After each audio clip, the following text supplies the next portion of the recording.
And we are live. Hello, everyone. Welcome to the Alien Spaceship stream. You could be watching from anywhere around the country or the world. And I really appreciate every single one of you coming to you from the Spaceship Studios from a galaxy far, far away. And oh, hello there, Hamilton. Good evening. Good to see you. And we are watching the Beheaded murder trial verdict. This has been one of the, oh, hello, Rebecca, good to see you. Okay, now I'll be going this way. Yes, you made it.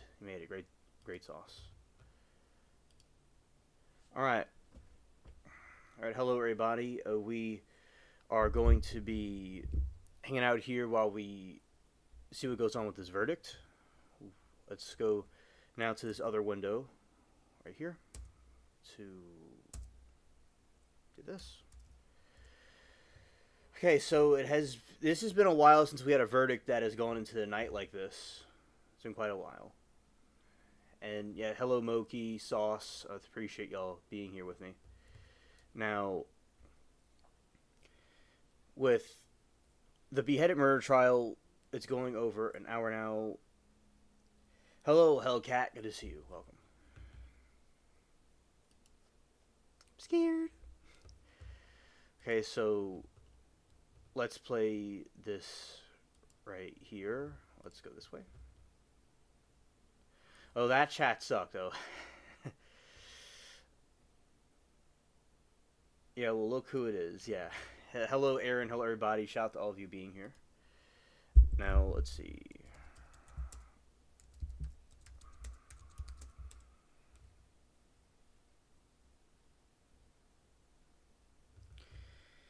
Yeah, there has been no poll over there, which is something that I was wondering about. Look who it is. It's everybody in chat. I certainly think that it'll probably be guilty, but we will eventually find out. Let's see.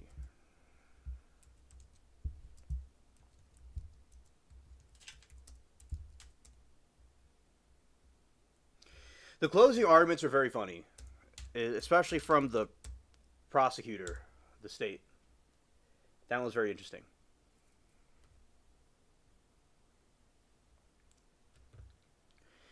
It was so the defense did very well with what they had, and the state was very funny.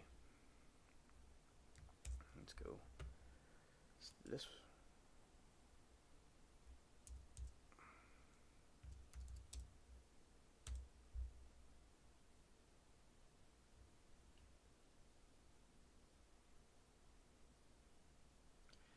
All right, now play some of this. We're gonna play some trial trivia.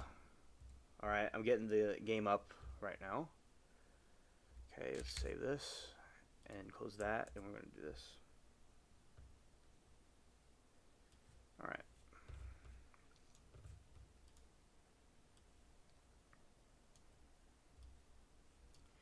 Okay, this right here. This will be the first part. And then the other answer right there. Hello, Fifi. Good to see you. Welcome.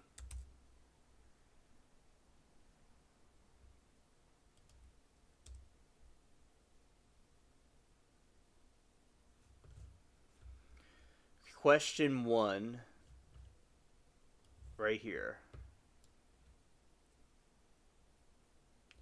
They want me to drop a link in the LC chat. Okay. Now, we can't drop links over there, but I'll tell them what the channel name is. I'll do that in a moment. I guess I could put something on while y'all I get this done, but let's see. Okay. Let's just rephrase this. Okay. So.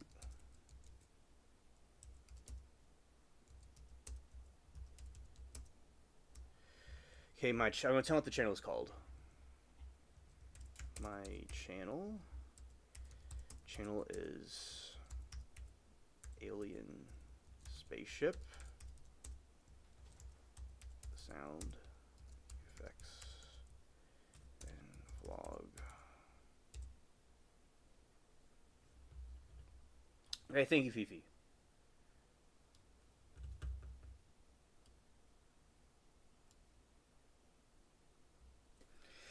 Thank you.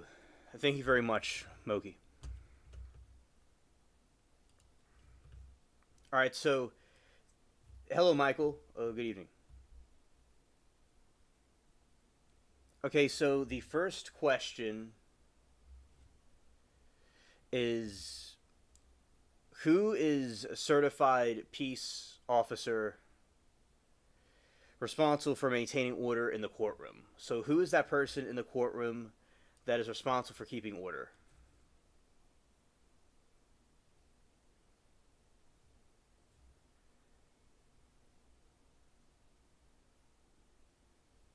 Okay.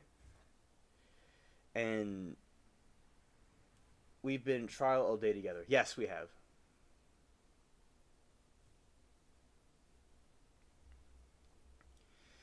Now, bailiff. Yes, very good, Moki. Very good. Yes, bailiff. Yes. Well done.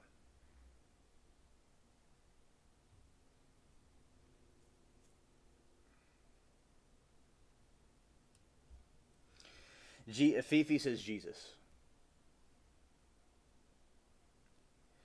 He was here around Halloween. That's when he was here last. Alright. I miss hanging out with you guys all day. Have serious FOMO. Yeah, that's good, Moki. And Truth is welcome here. Be nice to see him over here in our chat. Okay. So the next question is, question 2 is, this person works for the state and presents evidence against accused in a criminal case. So who is that person in the trial? The person who works for the state and presents evidence against the accused in a criminal case. So like somebody that puts they're in a trial and somebody brings a case up to somebody. For instance, like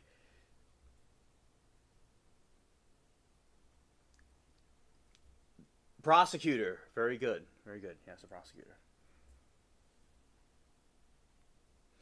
Hello there, Six. Good to see you. The devil. Yeah, in some extent that could be true. There you go, Fifi. Yeah, district attorney, that's a good way to say it. I like that. I like that. And also known as scared. Yeah, very good, Six. All right. Question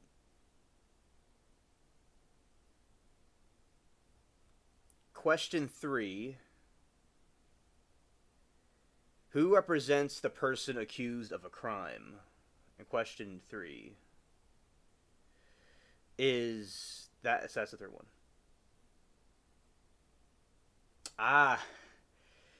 That trial is the Depp trial. And I had to answer that one because that is one of my top favorites. Hello, Amy. Great to see you. Welcome. Okay. There you go.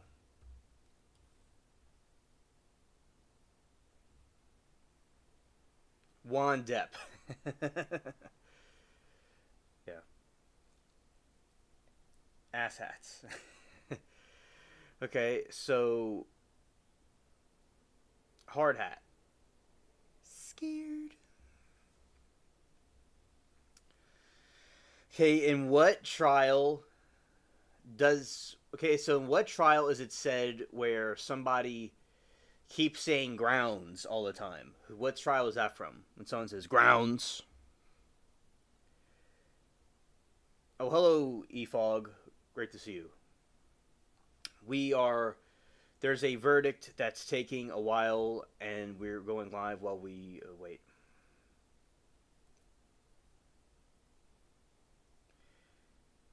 Abs is, I don't know. Maybe she'll come by. Maybe she's sleeping.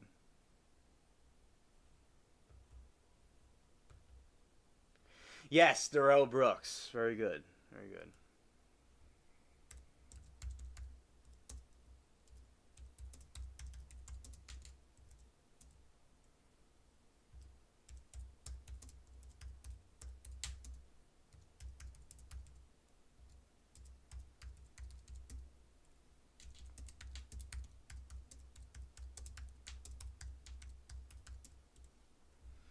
Yeah, hello to you too.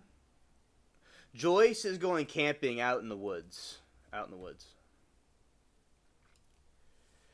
Okay, how about this? Which trial was the one where the woman allegedly... Okay, chat might like that. Okay, we'll put that on now. Okay. Now, which trial was the one when the woman allegedly dragged the body to the fire pit? How about that one?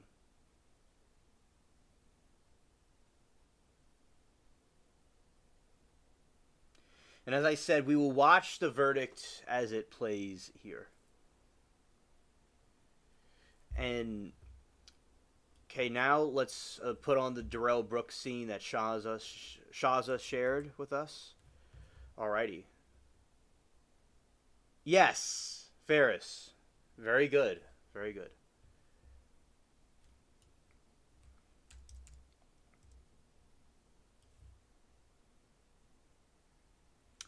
All right, I'm going to play the Darrell Brooks clip.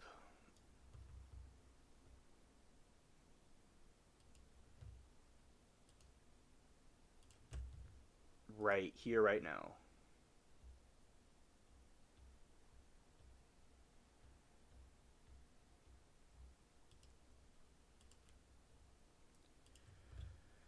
Okay, let's play this right here.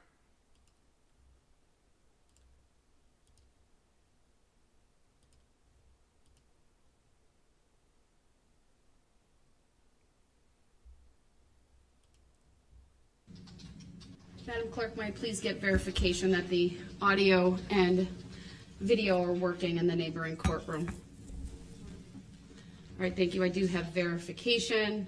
There are headphones on the table in front of Mr. Brooks should he choose to wear them. I see he's reading from a book at the moment. I do need to make a record that this morning, although Mr. Brooks was not raising his voice, there were repeated interruptions. I gave Mr. Brooks multiple opportunities to stop talking. I asked him repeatedly to stop interrupting me. I advised him that if he continued, he would forfeit his right to be present in this courtroom and would be taken to the neighboring courtroom. I believe I gave that warning at least twice. It's my hope that we can continue with Mr. Brooks in this courtroom.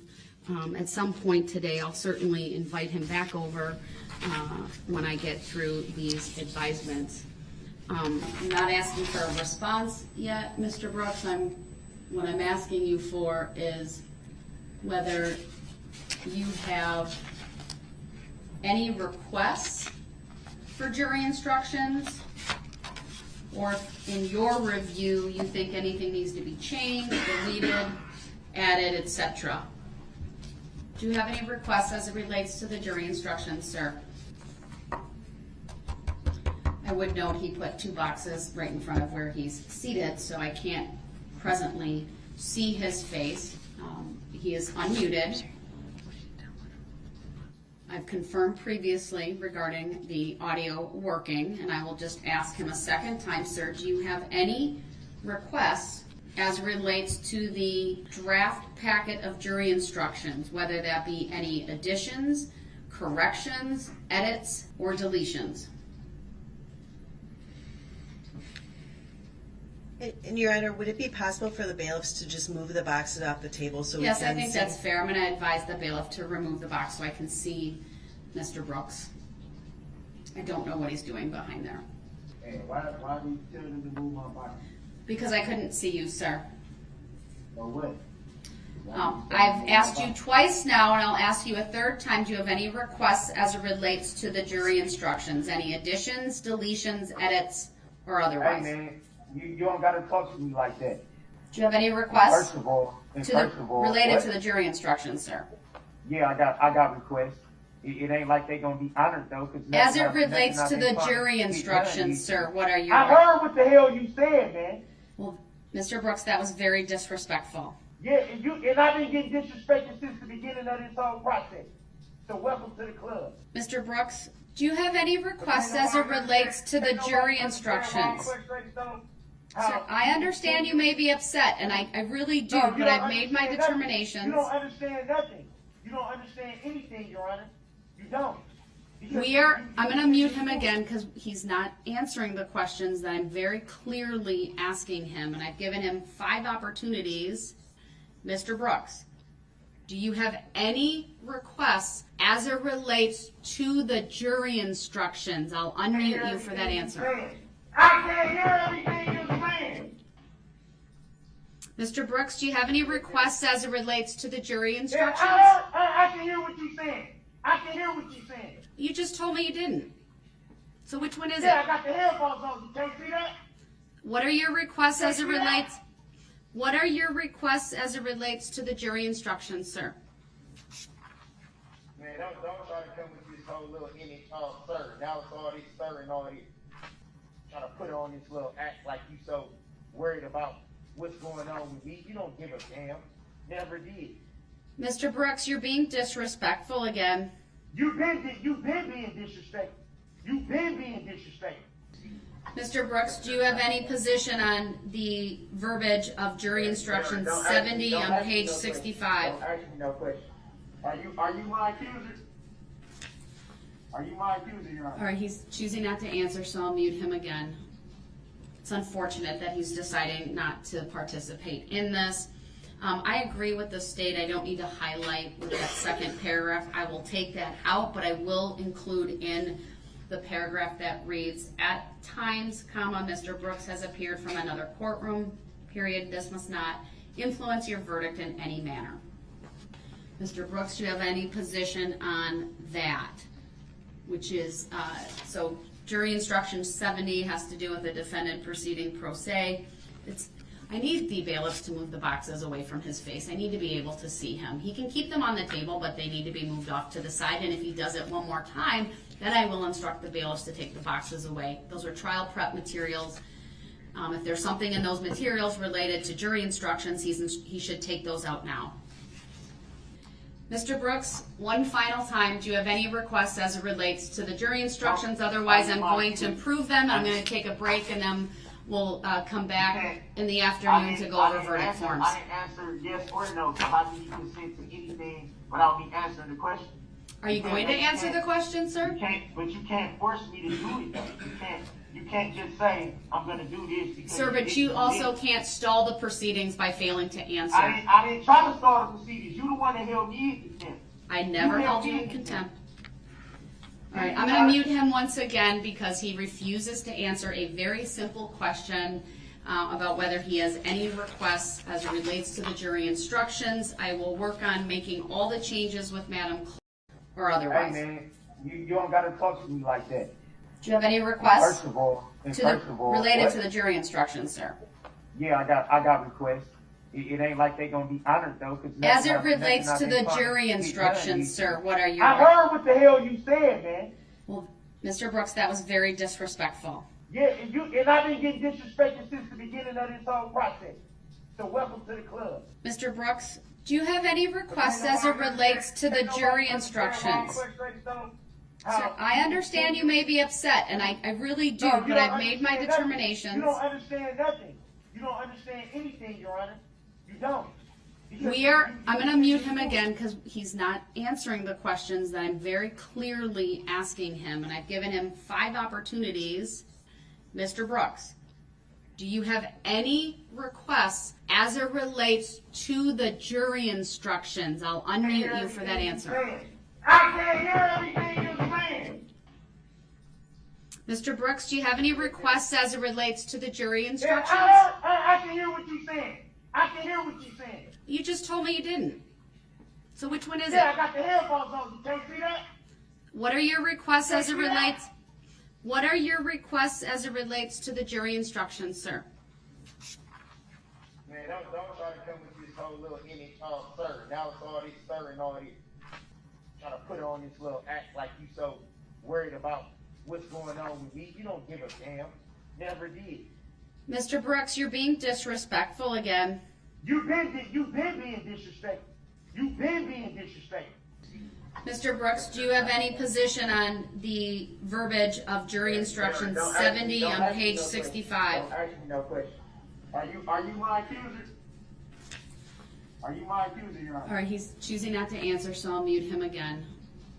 It's unfortunate that he's deciding not to participate in this. I agree with the state. I don't need to highlight with that second paragraph. I will take that out, but I will include in the paragraph that reads, at times, comma, Mr. Brooks has appeared from another courtroom, period. This must not influence your verdict in any manner. Mr. Brooks, do you have any position on that? Which is, so jury instruction 70 has to do with the defendant proceeding pro se. I need the bailiffs to move the boxes away from his face. I need to be able to see him. He can keep them on the table, but they need to be moved off to the side. And if he does it one more time, then I will instruct the bailiffs to take the boxes away. Those are trial prep materials. If there's something in those materials related to jury instructions, he should take those out now.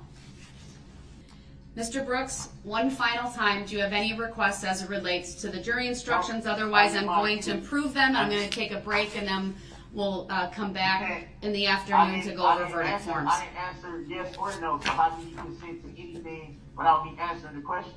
Are you going to answer the question, sir? But you can't force me to do it. You can't just say, I'm going to do this because... Sir, but you also can't stall the proceedings by failing to answer. I didn't try to stall the proceedings. You the one that held me in contempt. I never held you in contempt. All right, I'm going to mute him once again because he refuses to answer a very simple question about whether he has any requests as it relates to the jury instructions. I will work on making all the changes with Madam Clerk, finalizing the order. So we'll come back at 1 o'clock to finalize the verdicts.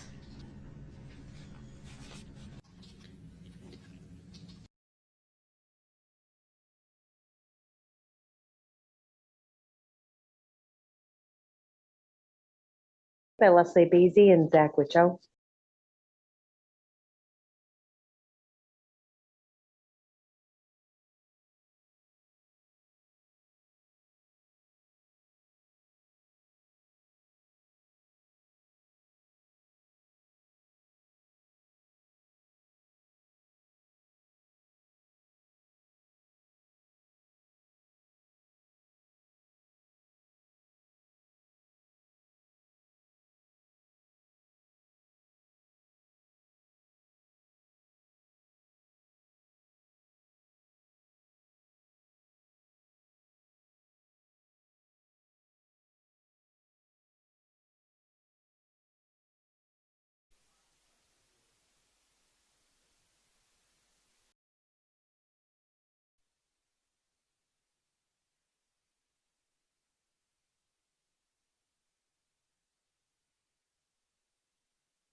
All right, there is a verdict in the trial.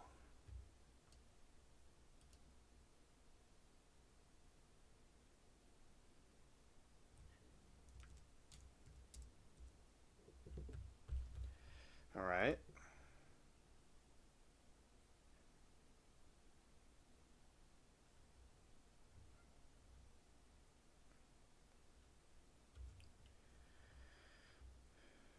Two exact hours. Okay.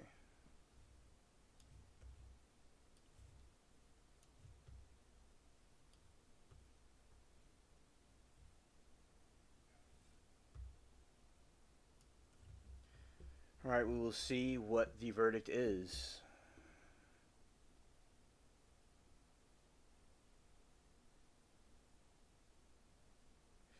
Kathy Rusin says that the jury deliberated 2 hours before indicating they reached a verdict. We're waiting for parties to gather. Okay, so let's do this and put that there.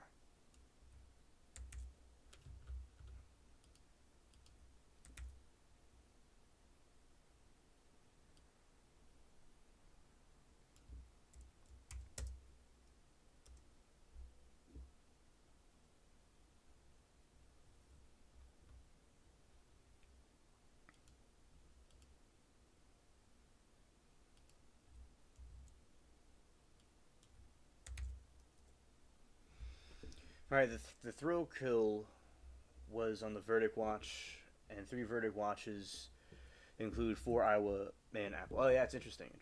Yes. And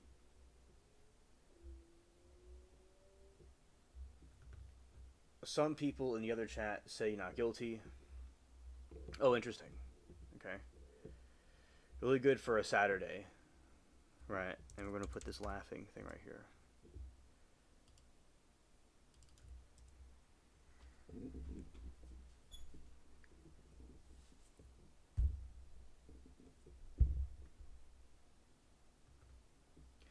It's a no-brainer. Alright, let's do this.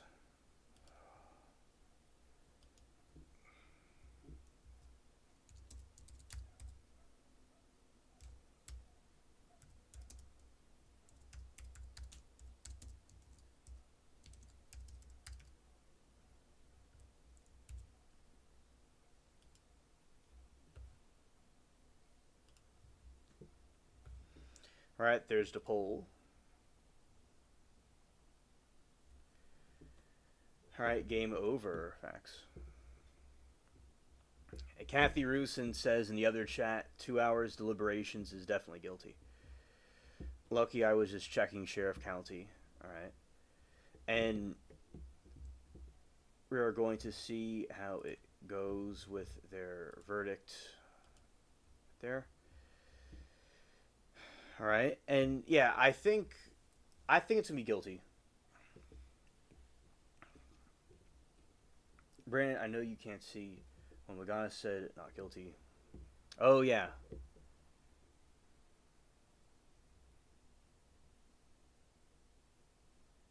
In Griff shutdown, we got poll no verdict clock. Joyce would vote no just for funnies. Yeah. See, fair, there is not much chance she'd get out of this, no matter how much spaghetti and straws the fence threw around. And Sarah said in the other chat, she doesn't like the Mondays. You scared? And Christine says the Baker kid's going to have both parents in prison. Right. Now, this trial pretends... Okay. Let's see. Is there some movement?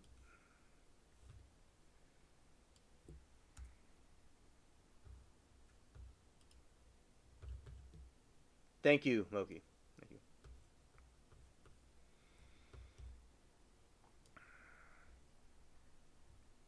Alright, so we got the verdict. Buckle down. Don't be mad. She's guilty. That's what Amy said in the other chat.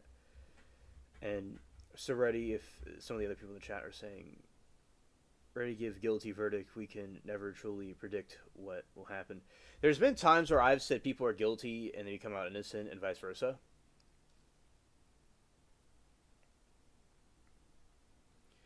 And double verdict Friday. Yeah, it's a double verdict, indeed. Yeah, I absolutely think that it is guilty as sin. Ganis is always the one saying women defendants are innocent or they were framed. Yeah, I've heard of that. She certainly supports that theory. Okay, and yeah, so far nothing at the. Well, there is a verdict, but we haven't seen the complete first part of it. Okay, Hamilton says, "Do we know that Baker child has the last name because Devin married Baker? Will its father her confused? Family of defense are in the room waiting. Prosecution, defendant, and judge." Ever got wrong time? Wrong time. They won't go straight into sentencing. Okay, she was married to Baker when she had Baker's kid, and the person has Baker's last name.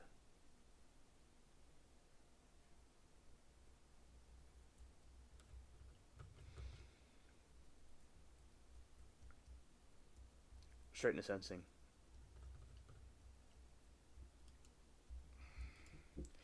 I, personally think guilty as sin. That's what I think of it. Let's go here.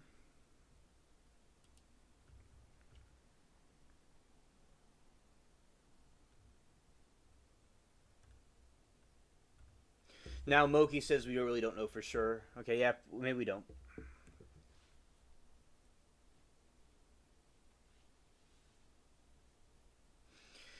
Goddess said in the other chat,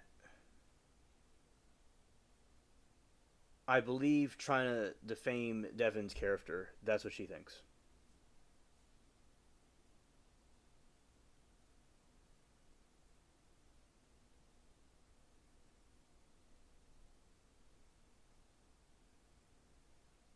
Tellus wasn't immediately sentenced. Right. Now, Tellus was really something else.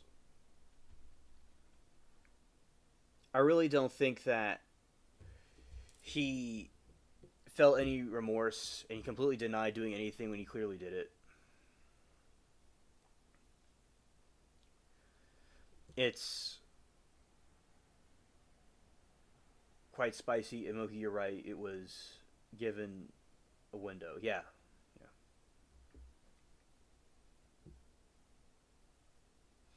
The state rebuttal was fire. Yeah.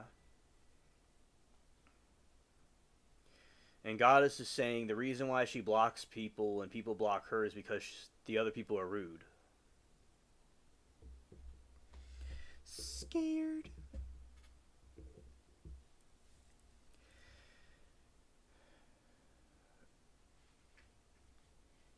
Okay, so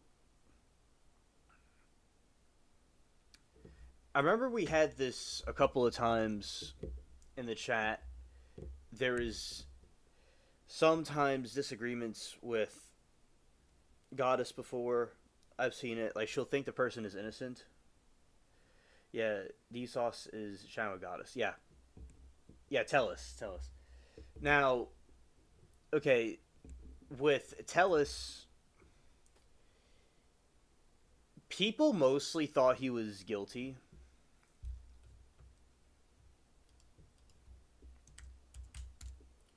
Missy Blush is over there. That's cool. Let's give her some love.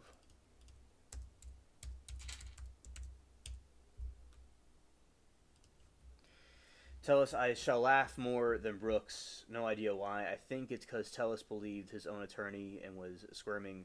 Prosecutors picked the story apart. His facial expressions. Yeah. Okay.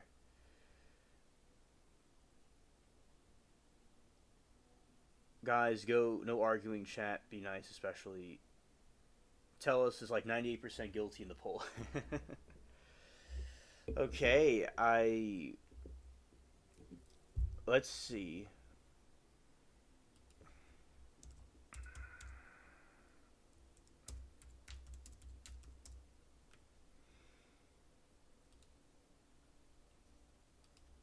Yes, see, Blush has not been there in a while. You're still mad about Tellus' sentencing. Yes.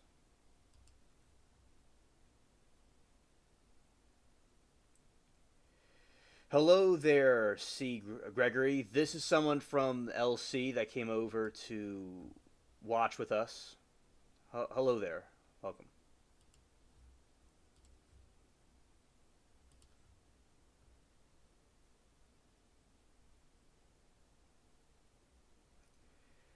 And Wade Wilson was like 35% because of the Freeway Wilson crowd. Yeah.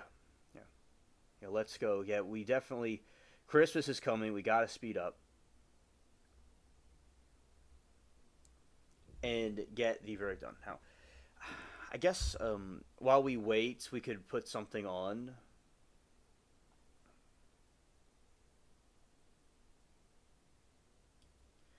We could... I'll put something on while we wait. When the verdict is here, we'll switch it over.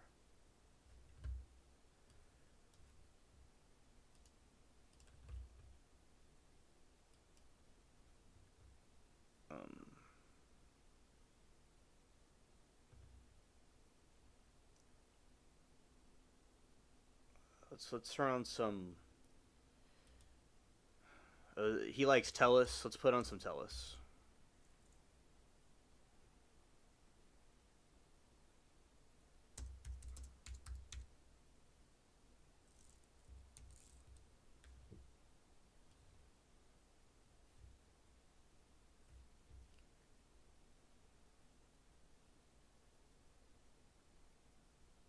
Prosecutors have arrived. Okay.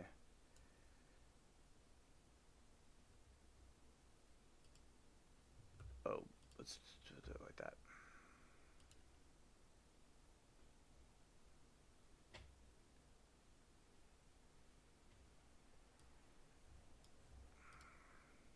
Your Honor, the defense calls Mr. Robert Tellus. Please raise your right hand. Do you solemnly swear the testimony you're about to give in this action shall be the truth, the whole truth, and nothing but the truth, so help you God? I do. You may be seated. Please state and spell your first and last name for the record. Robert Deis. The first name is Robert. The last name is Telles. Mr. Tellus. Any family member could be a private administrator, right? The probate commissioner, who is basically an appointee of the probate judges, he had these concerns with some of these folks. Right? And I was in a hearing one day where he asked me to take a look at a case. And, the attorney for one of these guys or one of these firms was there, and, we were talking. And, he told me that, that his client had been doing these things for so much time. And that the prior public administrator didn't have a concern with it. And I asked him, well, where are the, this is the first I'm hearing about this, He said, well, we've been mailing your office notices every time that we come to court. And so just FYI, the fact that these folks were required to send me notices was ordered by the probate commissioner because he was very troubled by what he saw going on with this firm. And so I told him, no, I've been at this for maybe 7-8 months, and this is the first I'm hearing of it. He said, oh, no, I promise we're sending you every notice. So I get to the office, and I find out that, at the direction of the prior public administrator, the office had been throwing away all of those documents, and they just basically continued on with that process of just throwing the documents away. And I told my staff, we're not doing that anymore. I need to look at these. I need to see why the probate commissioner was so concerned. So I did an analysis, and I found that there were some troubling concerns. I created a spreadsheet, and I guess at this point I want to see if I could share X2.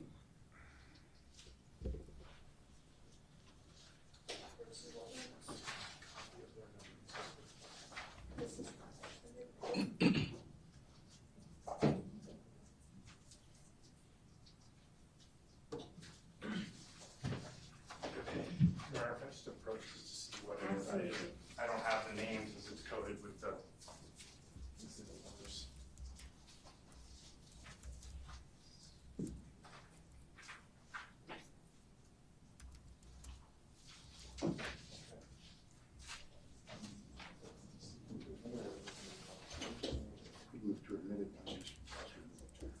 Or if you need me to build any foundation, I can do that. Just approach on this.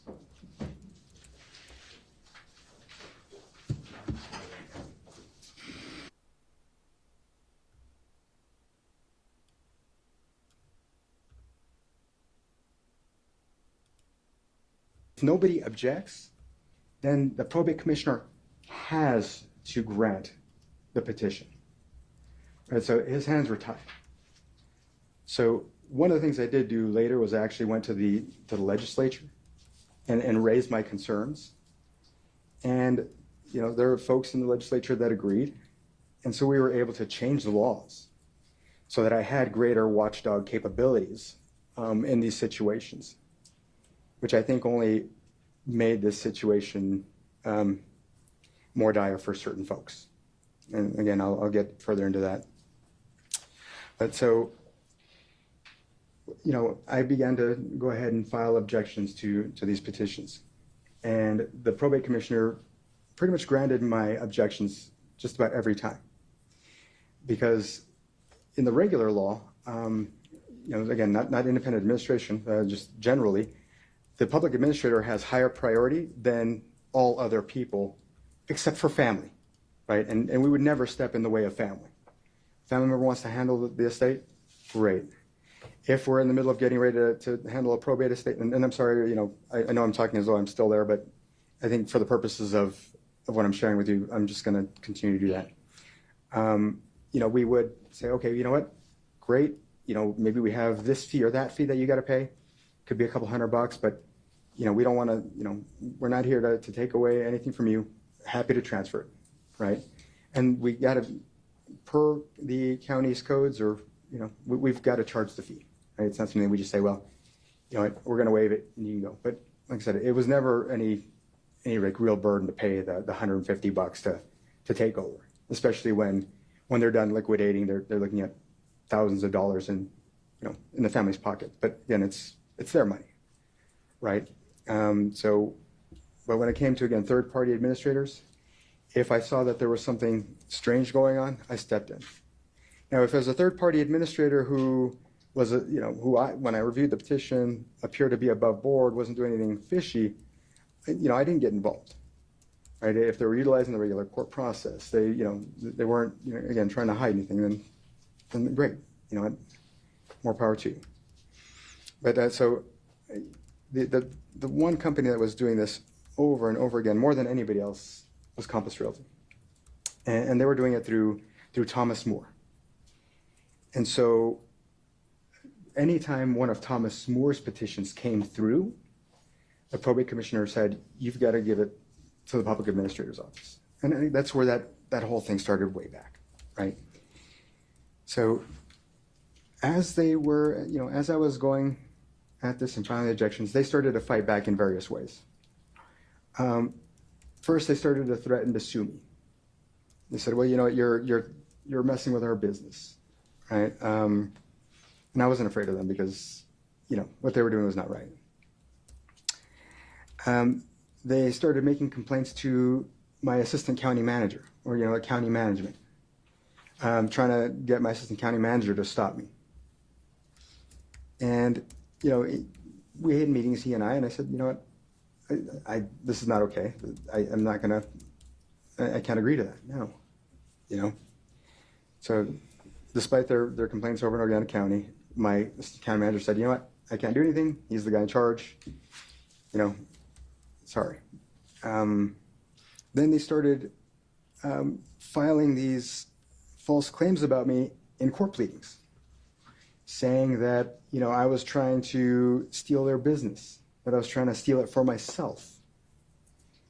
Now, at the time I was a salaried employee. Like some of the smaller counties, they have a setup where the public administrators, all they earn is a commission based on the estates they put through the process. Okay, but not so with Clark County. With Clark County, you get a paycheck and that's it. So I never received a commission off of any of the estates that we administered, ever. So to say that, I was trying to do this to get something out of it was just false. Again, just trying to sling mud to see if they couldn't scare me off or do it. I don't know. Then in early 2022, about March 2022, I approached Steve Wolfson. Now, he and I and other elected department heads, we would have regular meetings and we would coordinate. And elections were around the corner, so we started talking about what ideas do you have? What ideas do you have? That type of thing, right? And during one of our meetings, I had mentioned that I had this concern with this company. About a year before, I had raised the issue with the Attorney General's office, and apparently they didn't see where the wrong was. But the weird thing about that was that they took less than a month for the investigation, and so I don't know if the Attorney General thought, well, we don't get it, we don't see how this is crime or what. But I think about a month later, Compass Realty had a letter in hand saying that they didn't see any wrongdoing. To me, that was just weird. And again, I will get into why this is not just about mail. I think Detective Jaffe said, "Oh, this is about mailings." No, it's way worse than that, in my opinion. So I told Mr. Wolfson about the situation. You've got these guys who are again, from one sale to the next. I mean, we're looking at anywhere, again, close to 50%. And he's like, well, okay. And I asked him, well, can you do an investigation? He said, well, that's not our department. I mean, we don't do investigations. Because I thought, well, the AG does investigations. Maybe the DA does too. He said, no, we don't do that. But I know someone who can help you. There's this guy I know in public corruption, Derek Jett, and I'll put you in touch with him. Mr. Jaffe, I don't know if it was a day or two later, calls me. We discuss the case on the phone. We set up a meeting. I go down there with a package with all of my materials, and I actually included a letter to him with that, a letter to him that kind of highlighted some of the concerns. And so I'd like to share J1. So it was a letter to Detective Jaffe.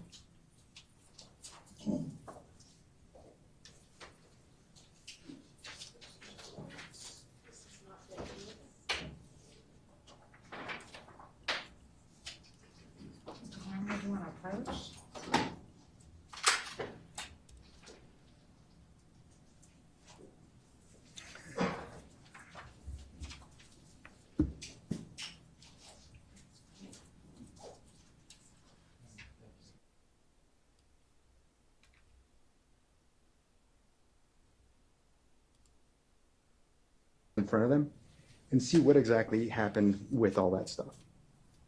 Because again, if you've got a house that's worth $500,000, you should probably have property inside the house that's kind of commensurate with that, right? You might have $5,000, $10,000 worth of property that can be sold. For the public administrator's office, oftentimes there was personal property to be sold, recovered and sold in apartments, right? I mean, there's very, very often stuff that's worth, at least $3,000-$4,000, right? And so it's the probate administrator's duty, whether you're the public administrator or a private administrator, to ensure that those items are sold and the benefit is provided to the estate, right?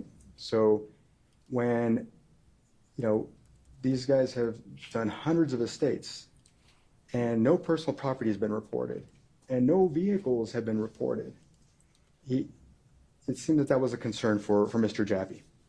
But after that, I really didn't hear much more. And I understand that he said that he and I were buddies and we talked often, but that wasn't the case. That was kind of strange. I never considered him like a friend per se. Not that I'm, trying to say anything about that, but for him to say that he thought we were good friends, I couldn't understand how you'd characterize it that way.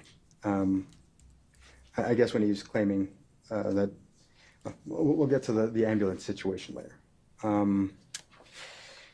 But so he said again that we're going to do these stings and then we're going to do title research, and again, still I didn't hear anything about the concerns with the James Clark situation or even the Recep Abdul situation. And then I'll get into that situation here in a little bit. But, that same month, Rita Reed, my assistant public administrator, who's now the current public administrator, she filed for the position. And also a Compass Realty realtor filed to run for the position as well. Again, to this point, Compass Realty seems like doing everything they could to try to stop me, even running one of their own employees to try to take the seat from me. It was in the end of April. And I'd like to, at the end of April, I guess I'm not sure how the conversation went or how this interaction went between Rita Reed and one of the folks from Compass Realty, but Rita Reed, for her campaign, received $10,000. $10,000 from, $5,000 from Adam Fenn and $5,000 from Compass Realty. And I would like to, if I could, share L1.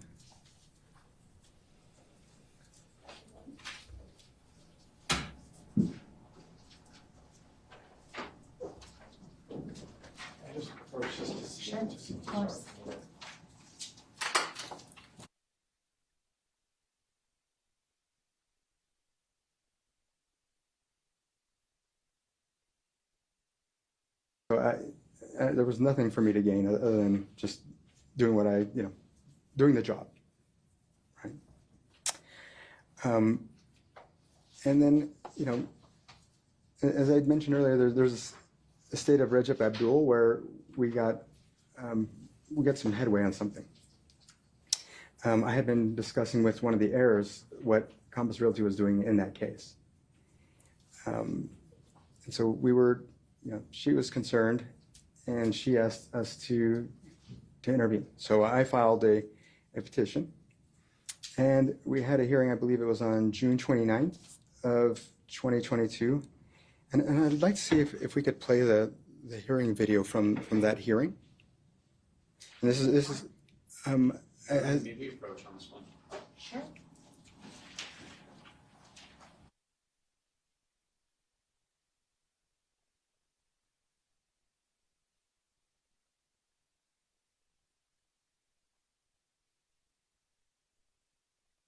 I have the jury see that video.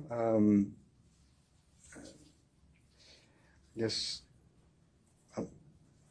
I'd like to go ahead and then, if I may, share the Recep Abdul inventory. And that is, excuse me, M1, sorry.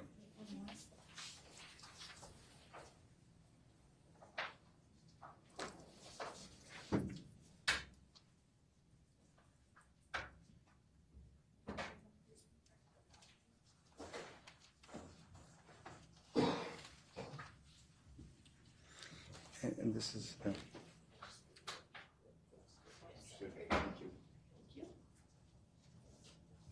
And this document is an inventory filed in the estate of Recep Abdul, for which I filed an objection.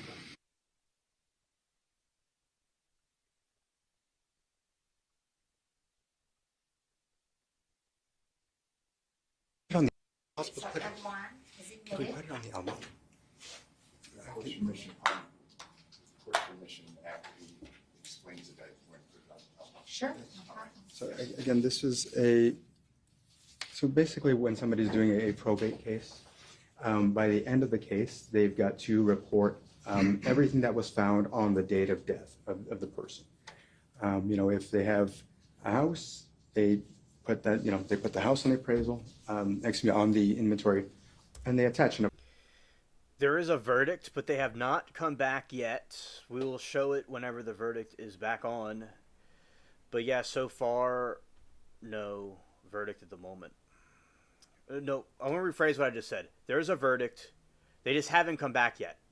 So yeah, ignore what I just said. We're waiting for everybody to get into the courtroom, and come back. But there is a verdict. We just do not. They haven't announced it yet. Okay.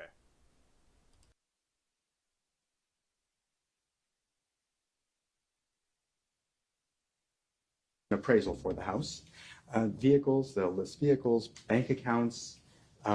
If there's personal property and they have appraised the property, that'll be listed on the inventory. So I have here the inventory that was filed by Cynthia Sauerland, who was the probate administrator for this case, who ended up taking over for Thomas Moore. So he had been the administrator for them for some time, and then she stepped in and continued their practices for them. As it turns out, she was also a real estate agent for them, whereas I don't think Thomas Moore was both an agent and the administrator. But there's the appraisal attached to this was something that was of concern to the heirs and that I found concerning as well. Mr. Eskowitz, do you mind? Is there a particular page? And unfortunately, they on the appraisal, they didn't mark the pages, but I guess, you know, you can see, I don't know why the appraiser didn't actually do page numbers on his appraisal, but it would be certainly this page. I'd like to show that, and then the following page. Okay, so I'll show these two pages. Yes, sir. Just want you to flip it over. Okay.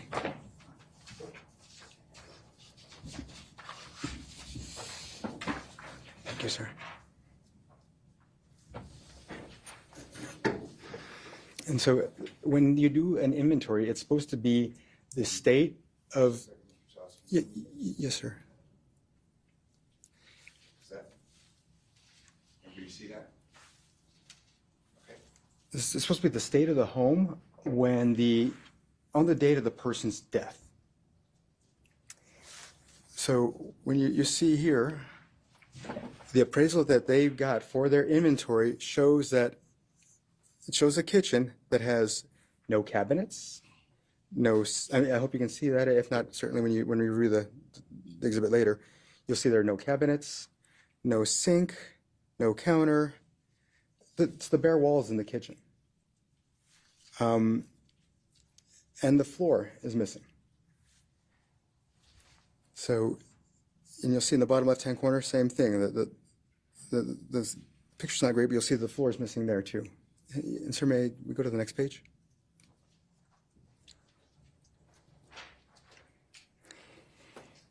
And in the hallway, missing flooring. In the bedroom, missing flooring. And so it costs money to do this process, right, to rip these things out. So it's interesting that, yeah, well, I guess, you know, I'm not providing that document for you, so the fact that they didn't show that they paid for these services to me seems strange. But this is apparently what they're claiming as to how they found the home. And you'll, thank you, sir, very much. Thank you.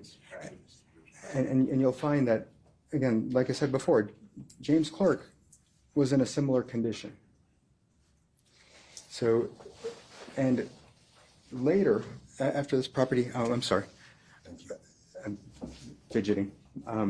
Later, when this property was resold, it was sold by well, and I'm sorry, like I said, I'm a little nervous, but. There is a verdict, 100,000% certain. There is a verdict. And I'll read you right from Kathy Rusin. Okay, so what Schmokey thankfully put in the chat. Okay, so Fatog says he's not sure what the holdup is. Everyone is there except the defendant and the judge. Thank you, Moki, for putting that in the chat for us. I appreciate it very much. Thanks.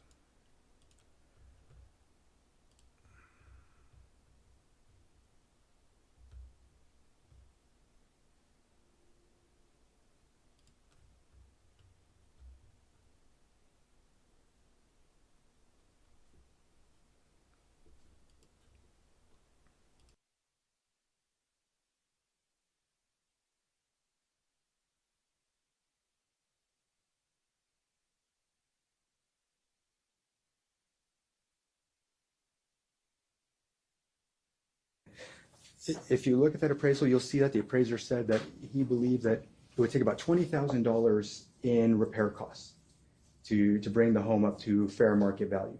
It was about 3 months later that the buyer resold the home for $70,000. So as far as I'm concerned, that extra $50,000 should have gone to the family, not these other guys.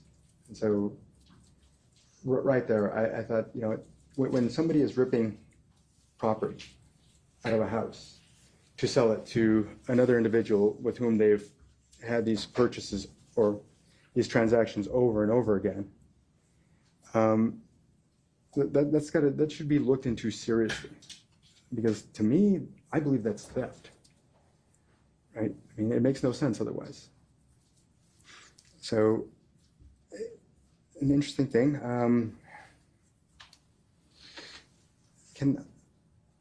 I wrote Jappy an email after the hearing that we had, and I really want you guys to see, want you folks to see the hearing, because I think it certainly put Compass Realty on notice.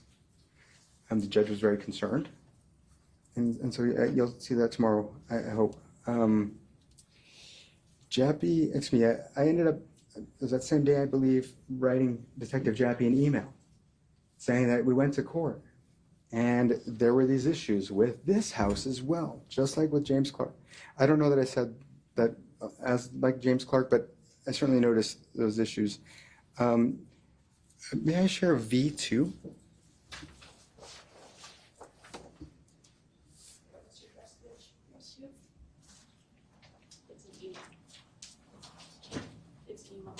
This is an email from me to Detective Jappy. I can't recall the date, but it was in regard to the estate of Recep Abdul.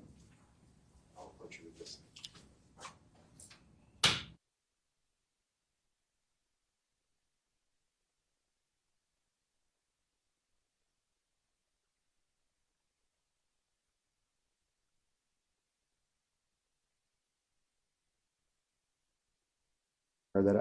You may be aware that I was representing myself, and I was fighting for certain evidence. And I requested the case file for the case that Detective Jappy had built against me. When they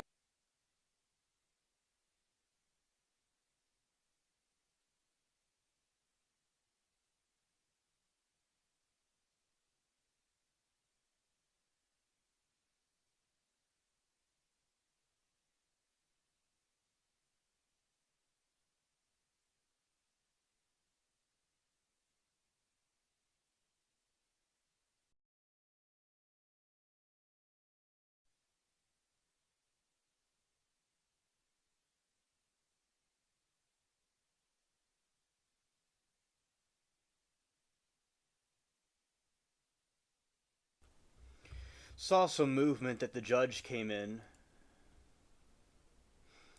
Now, if nothing happens, I guess we'll switch back to what we were doing. Yeah, did Devine bolt? Maybe so. Maybe they're trying to look for her. Scared?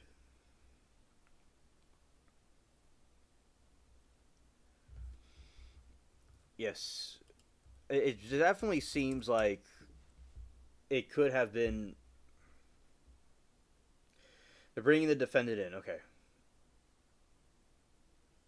The defendant is in the courtroom. All right.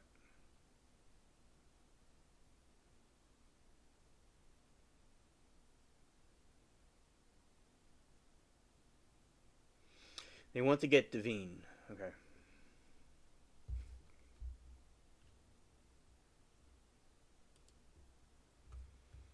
Alright. Scared.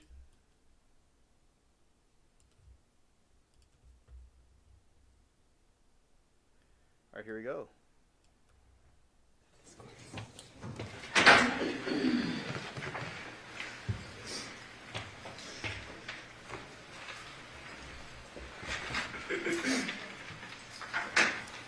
All rise for the jury.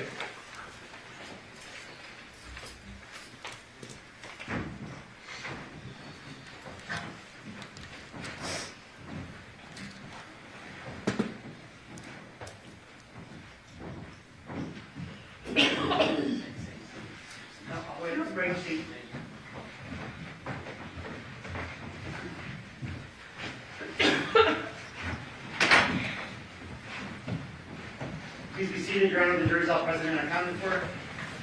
Back on the record, C-377-239, State of Nevada versus Devin Michaels. And the record reflect that Ms. Michaels is present with her attorneys. Deputy District Attorneys, on behalf of the state, we both parties stipulate to the presence of our jury. Yes, Your Honor. All right, ladies and gentlemen of the jury, has the jury selected a fourth person? Okay. And Mr. Gilpin? Mr. Foreperson, has the jury reached a verdict? Yes. If you could pass the verdict form to the marshal.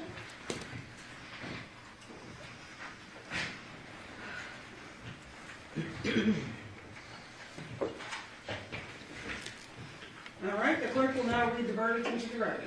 District Court, Clark County, Nevada. State of Nevada plaintiff versus Devin Jade Michaels, a.k.a. Devin Willett, a.k.a. Nikki Fairchild, a.k.a. Tracy Baker, a.k.a. Tracy Nicole Tavares, defendant. Case number C-23-377-239-1, Department 10. Verdict. We, the jury, in the above entitled case, find the defendant, Devin Jade Michaels, as follows. Count 1, murder with use of a deadly weapon. Guilty of first-degree murder with use of a deadly weapon. Dated this 14th day of November, 2025, signed Aaron Gilded. Ladies and gentlemen of the jury, is this your verdict as read? So say you one, so say you all? Yes. Does either side desire to have the jury polled? No, Your Honor. All right. Ladies and gentlemen of the jury, I want to thank you very much for the time and attention that you paid to this matter. The right to a trial by jury is a right that's guaranteed in the Constitution, but it's a right that we cannot provide without our citizens like you being willing to sit and serve your civic duty as jurors. I do appreciate the time that you gave this matter, so on behalf of the court and the parties, I want to thank you for the time and attention. I know that this was a lot that we asked you to do, so if you guys could follow the marshal to the back, and I will come back and formally excuse you from jury duty. All rise for the jury.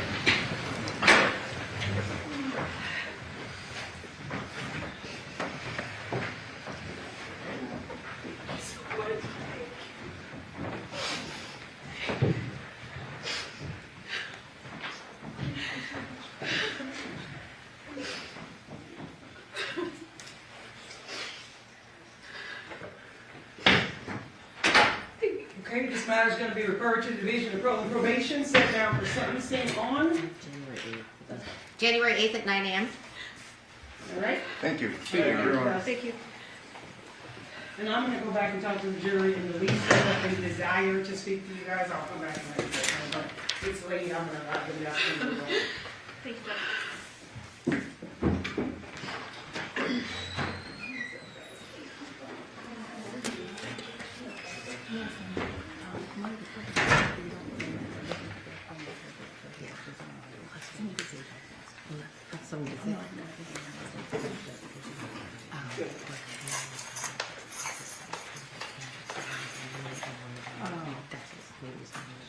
Yeah, because I looked and it was like, Yeah.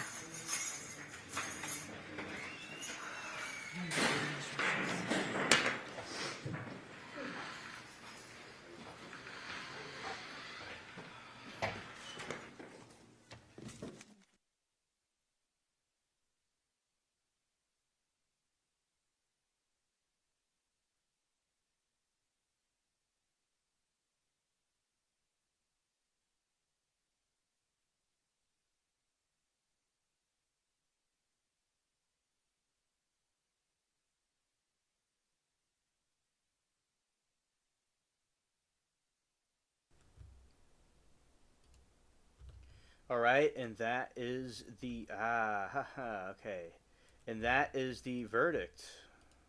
Okay. For she is guilty. There you go.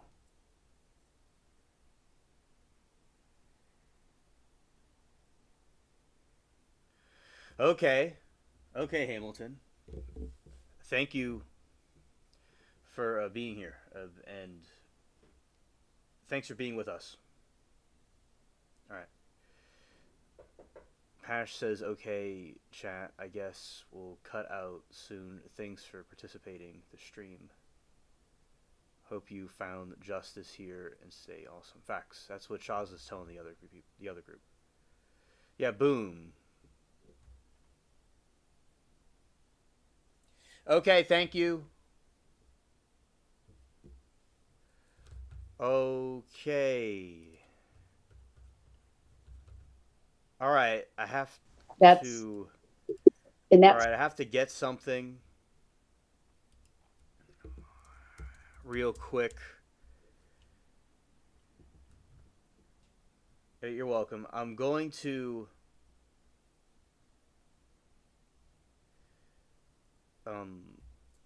play you all something. I have to get something. I'll be right back. Okay, so here we go. Here. Is this Brooks? Yeah, y'all can watch some of this guy. All right, here we go. circumstance, the SPD will likely not reappoint. I mean, they've said that in their letter. You can change your mind. You can have remorse, regret. You could try to find your own retained attorney, and if that doesn't work out, that once this court grants the motion to withdraw, they will not appoint successor counsel. Do you understand that? Yes, and to be clear, there was no disputes between me and Attorney Covey. So there was no strategy disputes. There was nothing of the sort. Sir, I know from presiding over a previous hearing related to the waiver of attorney that we spent a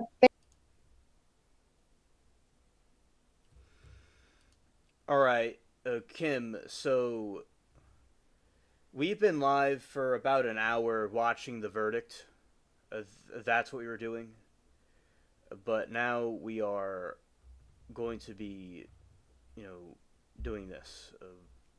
Other stuff. And I have to get something. I'll be right back. Yes. So, let's do here. Hello, Fifi. Good to see you. All right. There we go.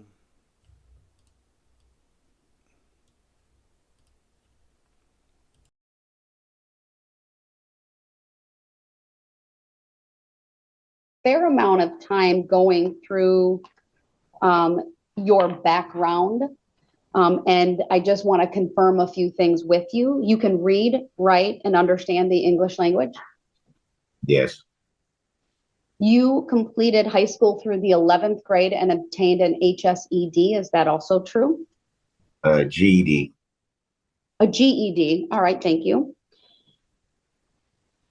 Are you currently taking any medications that would interfere with your ability to understand what is going on? Not currently, no. All right. Do you have any medical issues that would interfere with your ability to understand what's going on today? No. Are you under the influence of any alcohol or drugs today? No. It is also true that throughout the trial in this case, you represented yourself. Yes, that's true. Is there anything about this court hearing thus far that you have not understood? No.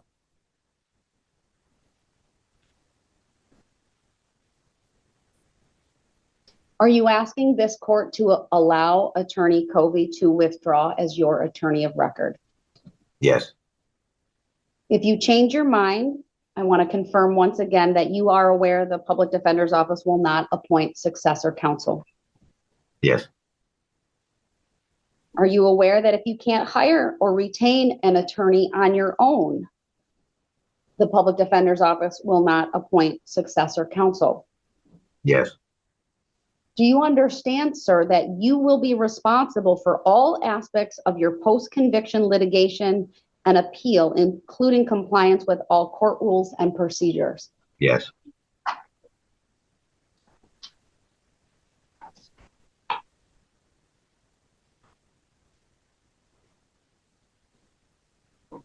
Anyone make any threats or force you in any way to waive your right to an attorney in this case? No.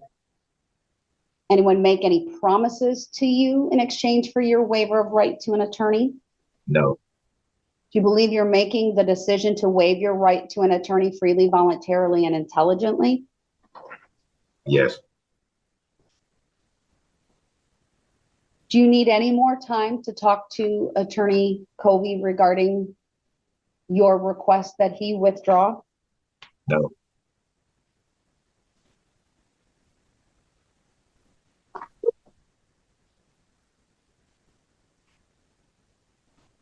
to further understand, you may need to file motions in the Court of Appeals seeking an extension of time. Given the most recent extension goes to June 3 of 2025. Yes, I'm aware. I didn't know it was that soon, but yes, I do understand that. Judge, may I jump in for 1 second? You may. Thank you. And just for the record, we have sent Mr. Brooks copies of all of our extension motions and the Court of Appeals decisions. What I will do for Mr. Brooks is I'll send him again that my most recent extension motion that he can use as a template, and I'll include a closing letter with the instructions as to how to file that and to use a pre-appeal case number, some of the basic procedural issues that might help him understand the difference between a post-conviction motion and going straight to the Court of Appeals. Is, for my experience, the Court of Appeals is pretty lenient in giving at least several extension motions to pro se defendants. At some point, they'll put some harsher deadlines on. It's a gray area, but I'm very, very confident that he'll have more time than June 3rd if he makes a proper request to have more time. It might take a couple of weeks for us just to get at those files to him. We've been working on it.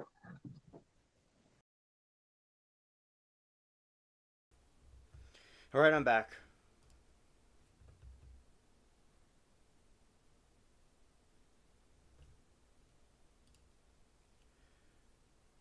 Hello. Hello. Passion.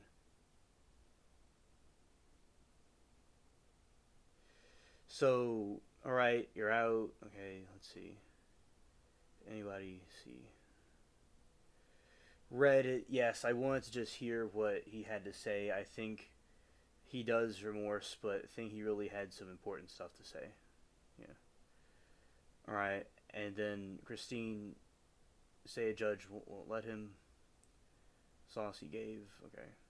Hello, Roxy. Good to see you. Alright, so do a little bit of a review about what we saw today. Okay.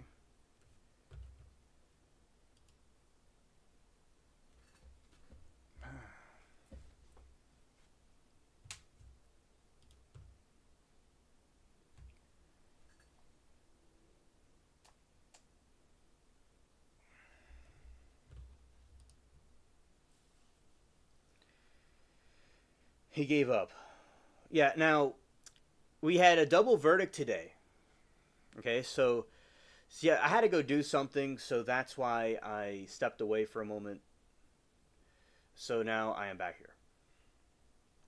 So yeah, had a double verdict today. Dimma Towers was found guilty. And the other trial, it was a situation where with Dimma, he was claiming that he had more to say, more to his story, but then he even started to get into a fight with the judge, and the judge felt what he was saying was disrespectful to the families of the people he hurt.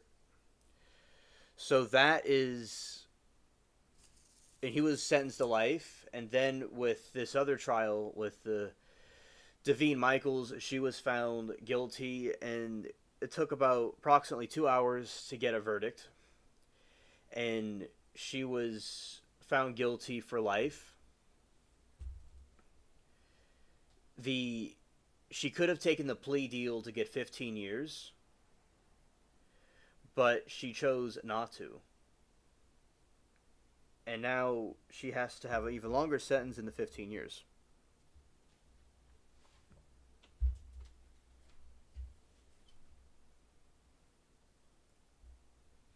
And hello, Passion, and it's good to see you as well. She says, Ghana takes the underdog side. Oh, and it doubles down. I respect it. Okay. Yeah, she seems to take the side of the other team, and not the other team, the other, usually the person that is guilty, she'll take the side of them. Okay. Release also. So I respect it too. Yeah, yeah. Because usually, from what y'all tell me, Goddess chooses the other side. She doesn't choose the side of the innocent, or she believes innocence over being guilty. Yeah, we were all getting antsy, ants in our pants, or at least I was, when we were trying to get the verdict. It was taking. They got the verdict, then they said that verdict was coming in, and they take a while, and then for everybody to come to the courtroom to pronounce her guilty. So, yeah, and Passion was telling the chat over there that they're gonna have a verdict. It was gonna come out soon, and it did. She was right. Yeah, I think the verdict makes sense to me. If I thought she was innocent, I would have said it, but I think she should have taken the plea. And if she would have taken the plea, maybe it would have been better.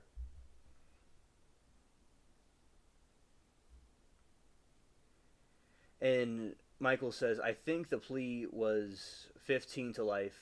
She would have been eligible for parole in 15 years, not a guarantee. She would be out in 15 years. Okay, thank you, Michael.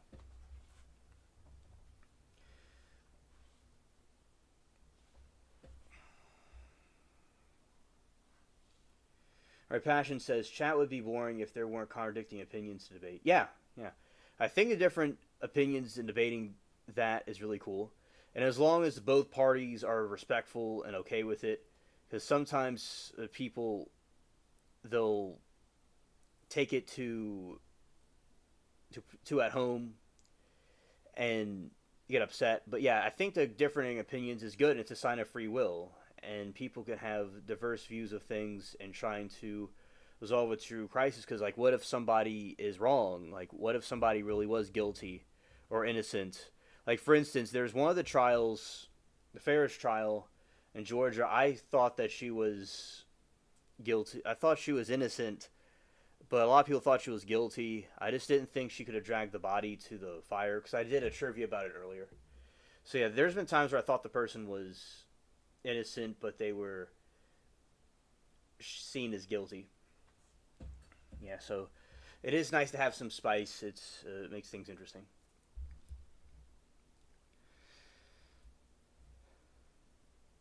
It's okay to disagree.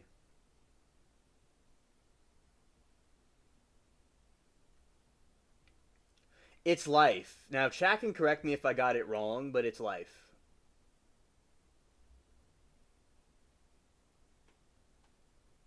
You honestly thought a hung jury. Oh, interesting. It seemed like it, especially when they were taking a little while to get the verdict in, but a lot of time, especially in the past trials, a lot of the trials in the past were very long to get a verdict. Sometimes it would take days.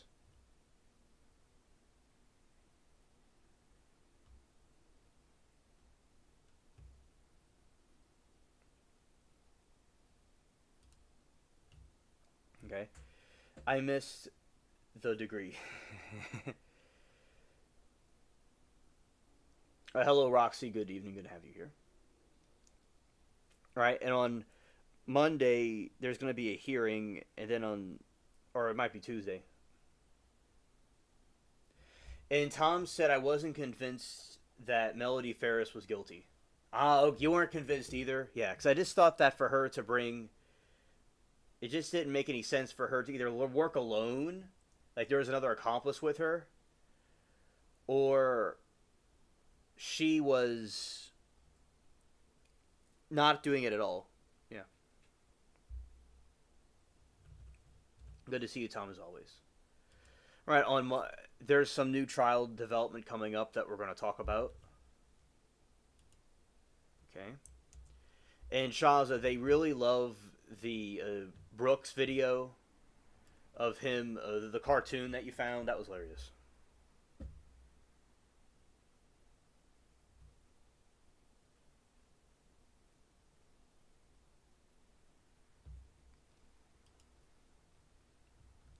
All right, so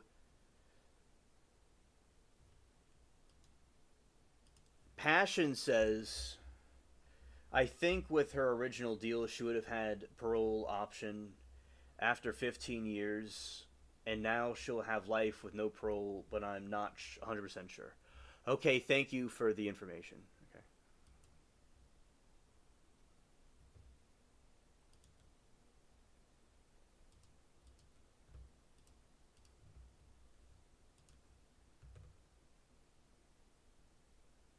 Yes, there are more. I found some more.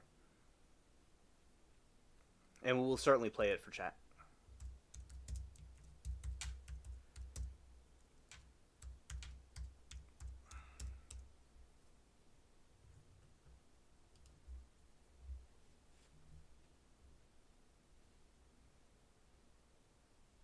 Yeah, so doing now is getting the two other trials up to do a summary about them. Okay.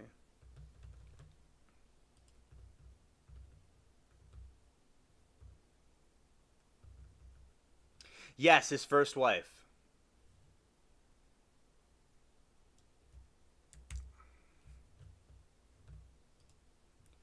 Okay, here we go. Do some homework.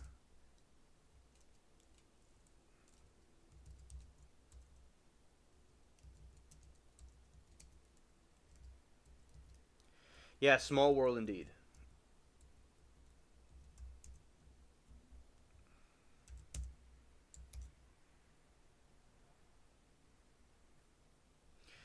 Kim says, I didn't watch the trial. I don't know anything about it, but I just want to check and tell everybody, hey, love you guys, and I'm getting ready to eat some chili and go to bed. Okay, Kim. Well, thank you for hanging out with us for a little bit. And enjoy your meal and sleep. All right, the case in Georgia, Matthew Lands. Georgia versus Matthew Lands is ongoing criminal prosecution in Cobb County, Georgia, for the 2021 neighborhood murders of Justin Amber Hicks, a Arkworth couple. The trial has been significantly delayed due to a lengthy process to determine if Matthew Lands is mentally competent to stand trial, which was recently decided in affirmative.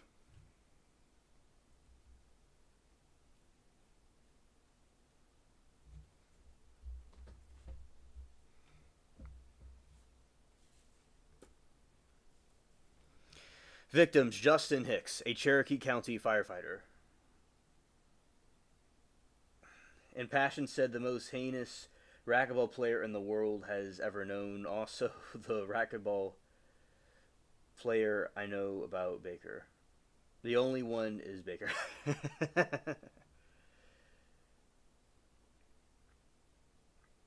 Yeah. Yeah.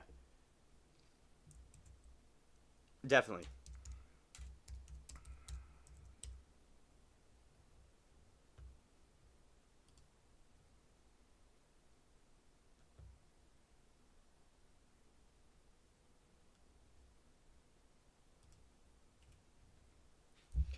He is the most nefarious one in history of Earth, and only one that I'm aware of too. You know, he could have just been doing that, but nah, he chose to be the nefarious one. I'm sure that with that racket, he's done some wicked things with it, because it's like, you know, you go and hit a wall.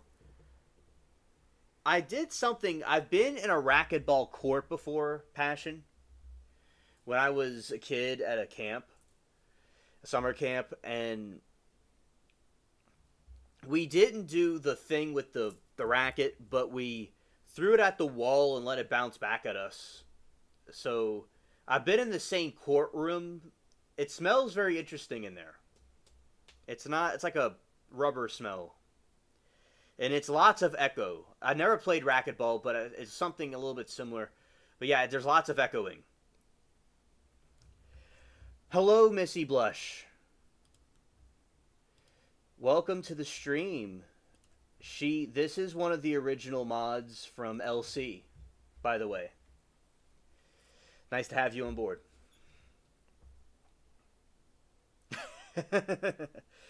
So I'm not part of the racquetball cult exactly, but I was part of a similar cult that was cousins with it. Scared. Yeah, I just don't remember if I used the racket or not. That's the thing that I don't quite recall. But it wasn't. It was like you throw it at the wall and it bounces back. So I played something similar, and if anything, I perhaps played it just without the racket part. So I probably am somewhat in the cult in a way. I just play maybe a different variation of it. So, but yeah, I scared. It said the room's very echoey, and you could hear everything. It was like maybe a variation of it, but I didn't play it, but maybe some variation of it. Yeah. So, but I'm certainly not Baker. I'm nothing like that. I just say I'm more of a Timu racquetball player. Only the pros like him are the ones that get themselves in trouble. But I'm a Timu version.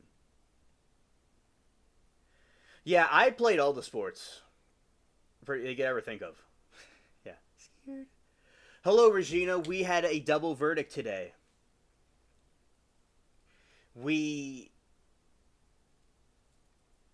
Today it was, yeah, Baker's Jalen.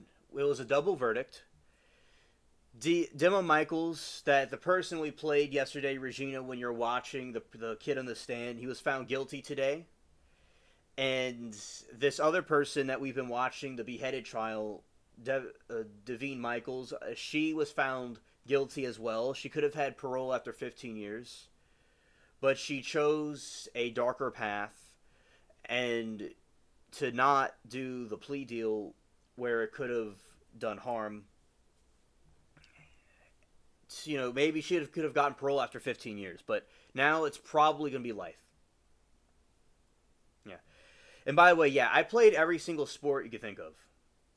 Yeah. Growing up, I played everything. And I remember playing I've been on a tennis court before. My school had one. It's very big. And I've also played the other type of the little pinball tennis on a table. That one could get a little bit tedious in the beginning part. Yeah, because the way the camp worked, it had this workout area. Then it had, I think all we did was throw a ball at the wall and had it bounce back. That's basically like what we did in there. It was quite scared. Let's see, I did swimming. I learned every single type of swimming. You were a cheerleader. Nice. I did every single type of swimming thing you could learn. So I did the swimming too. Yeah, just pretty much everything since a little kid. Yeah. And Passion says her lawyers were so cold when she got her verdict handed down. No love, no defense side of the room. Yeah.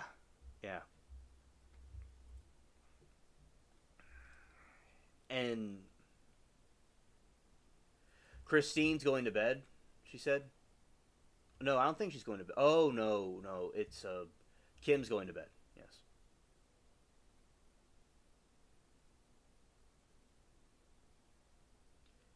Baker can send toothpaste to two exes in prison now. That is true. I mean, he's going to make a business out of that with his tubes of toothpaste. He is going to have all these clients now. He's going to two exes to send toothpaste to. Yeah. Now, in the current trial, AS, love you, and hopefully we'll see you this weekend. Okay, Kim, love you too, and hopefully we see you this weekend. Thank you for stopping by and telling us hello. Right, the victims is Justin Hicks, Cherokee County firefighter, and his wife, Amber Hicks, both 31. Defendant, Matthew Land's victim's neighbor at the time of the incident.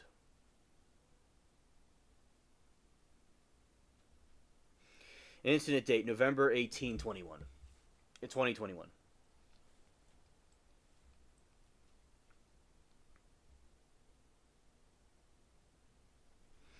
Location: the victim's home in Arkworth County, Georgia.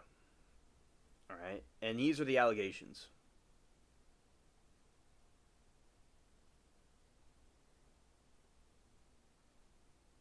Yeah, whoever is going to bed, good night to those who are going to bed. Okay. Allegations. According to the police indictments,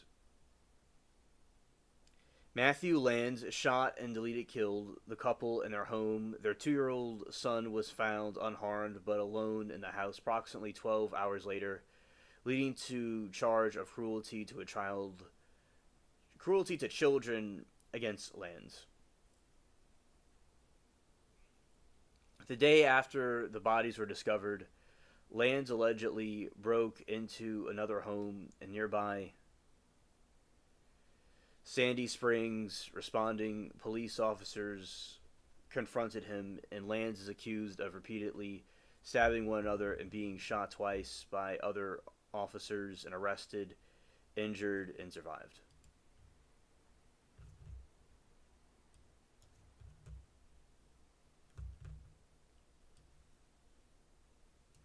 Lands faces numerous charges across both counties, including Cobb County to I'm Still Here. That was, yeah, Kim that was leaving.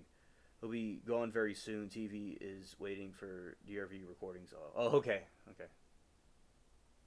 Oh, yeah, the baby. It's very unfortunate that, I was thinking that too. You know, this kid has to live its life without its parents, this, poor boy, and he's gonna have to grow up wondering. There's a show that I watched growing up, and it was a cartoon, and Hey Arnold, that's what it was called.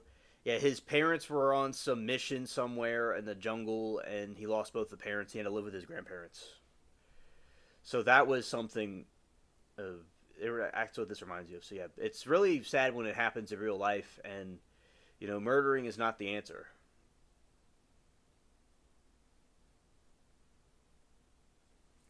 All right, in Fulton County, all right, 35 charges, including multiple counts of attempted murder of a police officer, aggravated assault on a police officer, and burglary.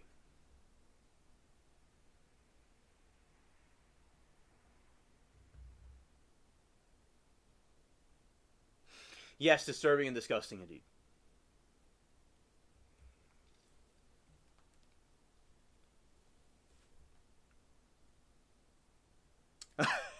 Oh, you did too. Nice. Yeah. I before the hurricane came through in '05, and I moved up the street where I am now, I watched it all the time. I also watched it after that too, but that's when I first started, and I liked the way they animated. It was very cool. So yeah, the football head. Yeah.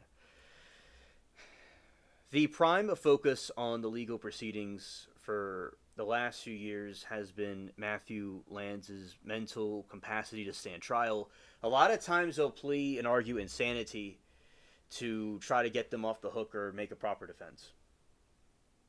And defense argument. Defense attorneys argued Lands was not competent to stand trial, with one forensic psychologist testifying he suffered from untreated schizophrenia and has paranoid beliefs that the government set him up.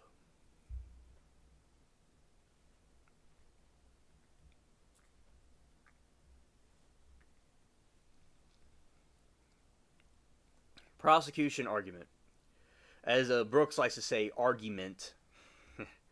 Prosecutors, citing the other doctors' evaluations, maintain Lands was competent, suggests that he has narcissistic traits and was potentially mimicking psychotic behavior to avoid trial.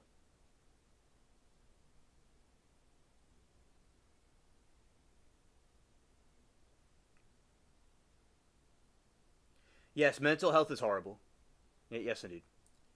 Now, there are situations and instances where it can be quite horrid, where actual people need help, right? And there's also times where I feel in trials people use the mental health thing as to escape what they did, to try to deflect what happened. That is what I've seen, because like somebody could try to fake symptoms, and there's other people that really have actual mental health crisis. Because yes, mental illness needs to be addressed, and I'd say if everybody had mental health taken care of, maybe less of these crimes would be happening, even if it is their fault and it was premeditated. Still, like, people need other ways to express themselves. There's like a violence of the moment a lot of people do, and there's also evil people out there, like psychopathic people that are just evil. So it certainly is an issue. Absolutely, Missy. Judge's ruling in October 25, a Cobb County judge ruled that Lands is mentally competent to stand trial, allowing the case to move forward. All right, the case has drawn a good evening, Doe. Welcome. Good to see you. Welcome to the chat. Case has drawn significant attention, partially due to the brutal nature of the crimes and the fact that Matthew's brother, Austin Lands, was an individual who killed the Pentagon police officer in a separate incident in August 21. Victims' families have expressed frustration over the delays, but remain hopeful for justice. The trial is expected to commence the following in the competency trial. Yes, Doe, I am doing well. Things have been going good. I like the chat has been, we've been having our usual wild parties. We've had different peace agreements with different groups, which I'm glad to see. We've had a double verdict in one day. Both are guilty. So, yeah, everything is going well on my end. Thank you so much, Doe, for asking. All right. And Passion says, I wonder what the assessment is for competency. It doesn't seem to be very easy to pretend that you got issues if you're assessed. Good question. Let's find out what's going on with that. Okay, let's go here. Let's go this way.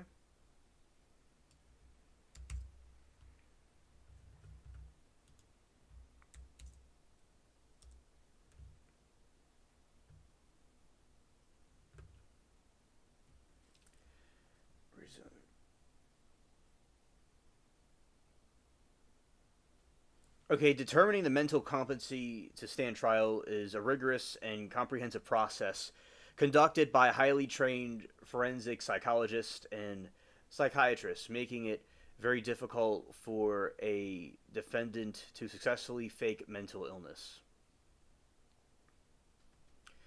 The assessment process is designed with multiple safeguards specifically to detect malingering, intentionally faking or exaggerating symptoms for external gain, such as avoiding trial.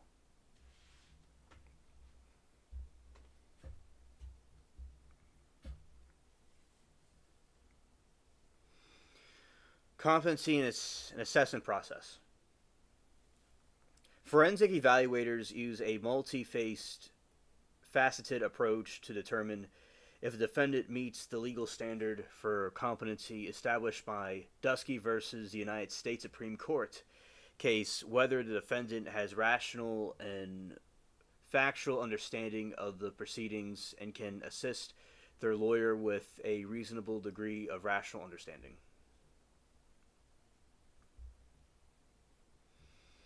Key components of assessment.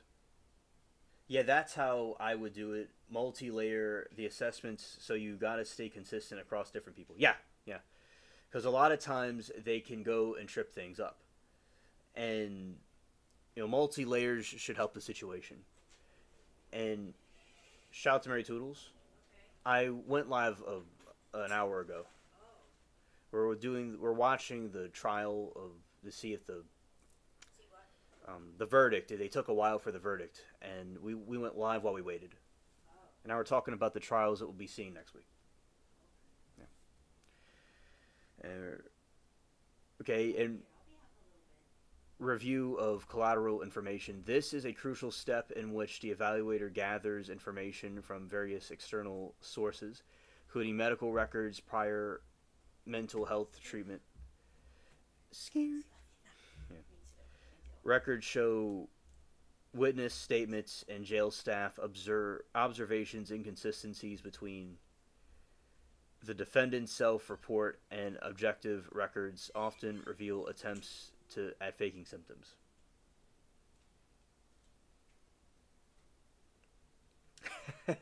Hilarious, Michael.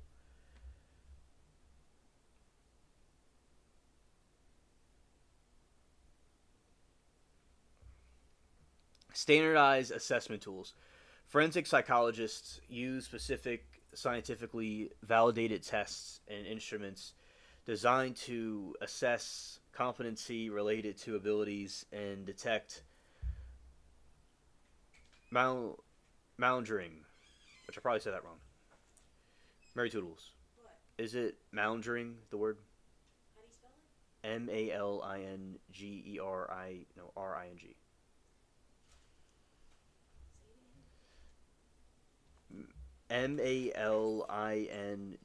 R-I-N-G.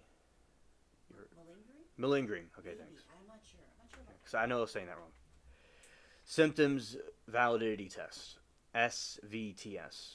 Performance validity tests are we're going through how it works. Are the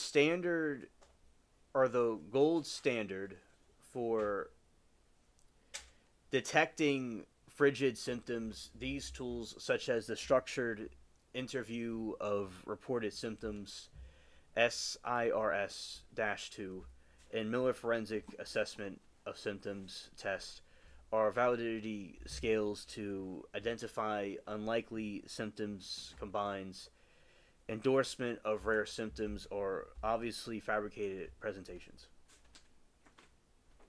Yes, no, thank you.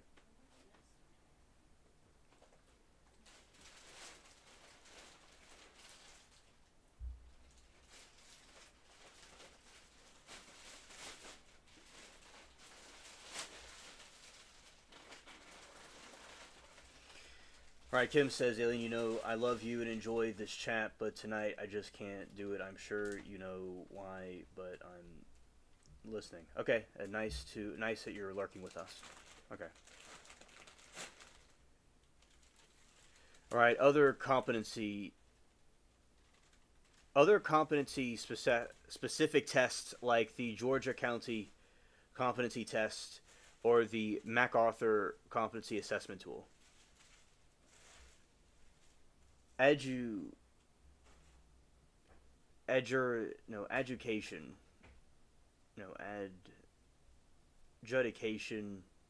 are also used. Alright, Passion says, it must be quite fun to come up with these tests. A lot of peer review and drafts, yes. Missy says, there is a DSM-5 TR book that doctors and psychologists use to determine mental health issues. Okay, thank you. Thank you. I've heard of that. Yeah, the abbreviation for the Georgia one is GCCT. And then the other one is MAC-CAT-K. Behavioral observations. Evaluators observe the defendant's behavior, address emotional responses, and communication patterns over the time and across different settings. Inconsistent behavior, appearing severely impaired in an interview but normal when alone in their cell, can be red flags for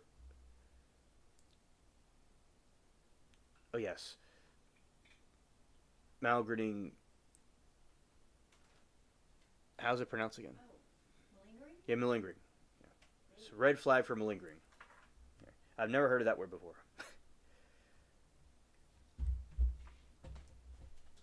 All right.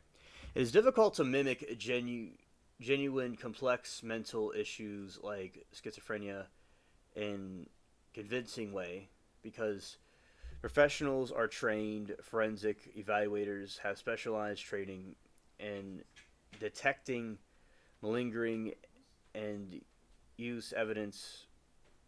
Thank you, Doe. Base methods to distinguish between genuine and feigned symptoms. Let's see this one.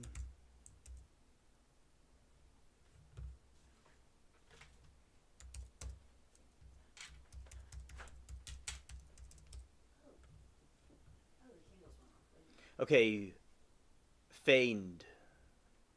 Okay, that's the word, feigned. Feigned symptoms. Symptoms are inconsistent. Individuals feigning illnesses often present symptoms in a way that is inconsistent with recognized disorder. For example, they might endorse every symptom which is rare in actual illness, or describe symptoms that are medically or psychologically improbable.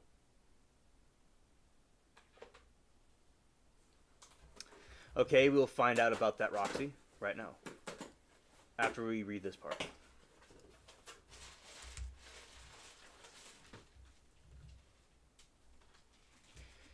Lack of genuine history. A long, consistent history of mental health issues, hospitalizations, and treatment is a strong indicator of a genuine illness. A person attempting to fake conditions will typically lack his historical evidence.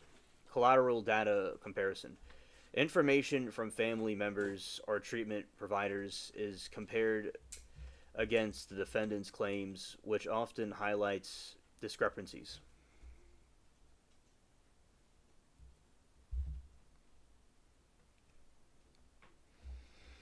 Ultimately, the court makes the final determination of competency based on expert reports and testimony from both defense and prosecution experts who present their findings and subject to cross-examination. In case of Matthew Land's conflicting expert testimony was key factor in the lengthy legal process, but the judge immediately found him competent to proceed a trial.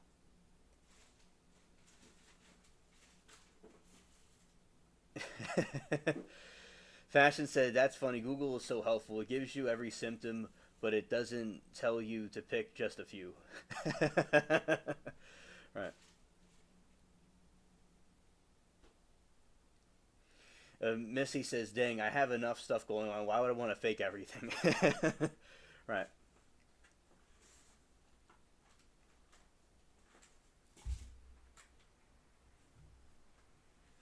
All right, what are some detecting tools to see what malingering is?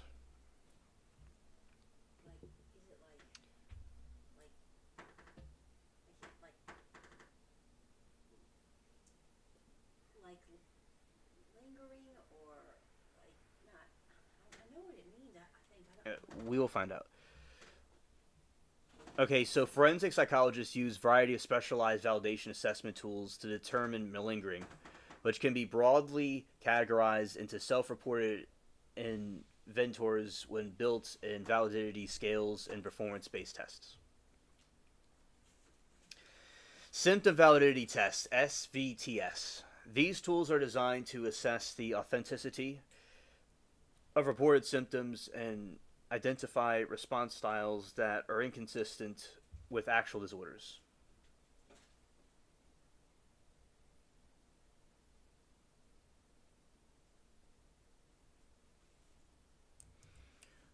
Let's go here.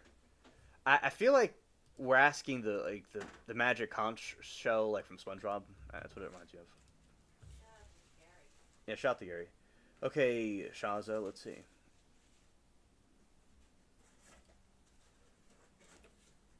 We'll find out what the all-seeing conch says. she says, if hid behind a wall, you're lingering. If you're hidden behind a wall with evil thoughts, you have malcontent. You would be described as malingering. Okay, let's see.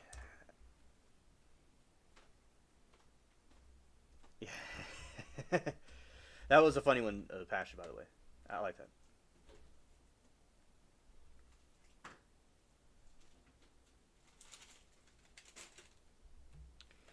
And now, for the record, the meaning of malingering. Okay, Missy Blush, understood.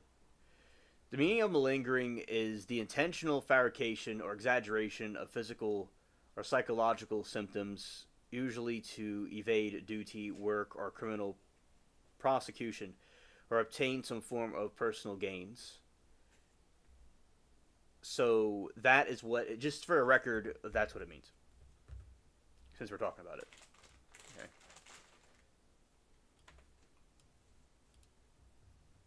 Now, the symptoms of validity test in SVTS is structured, interviewed, or reported symptoms, SIRS-2, considered a gold standard for detecting malingering psychopathology.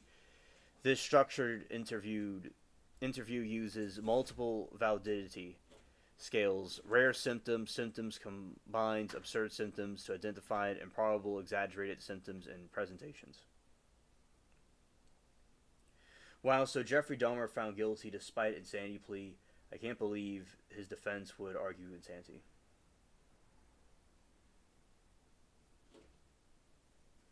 Yes, that is true. Passion. Yes. Correct. Thanks.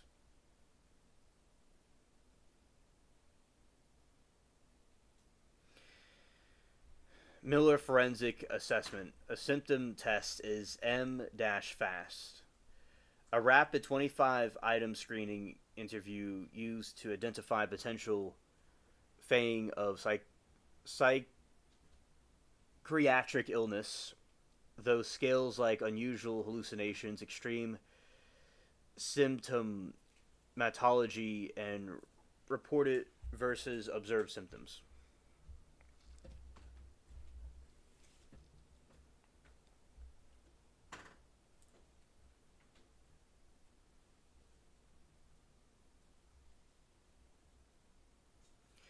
Structured inventory of malingered symptoms. Symptomology. Okay, structured inventory of malingered symptomatology.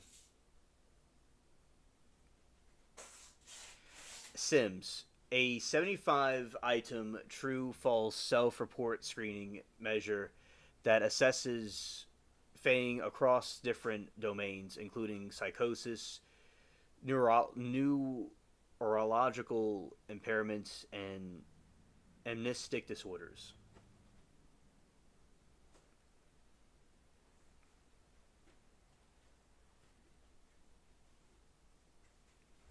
Performance validity tests, PVTs. These tests assess the individual's effort and consistency when performing cognitive tasks, particularly memory. Malingers often perform below chance levels on very simple tasks, a pattern rarely seen in generally impaired individuals. Test of memory malingering, TOM with a double M. This is widely used visual recognition test that is very easy for individuals with genuine cognitive impairments, difficult for malingers to fail convincingly.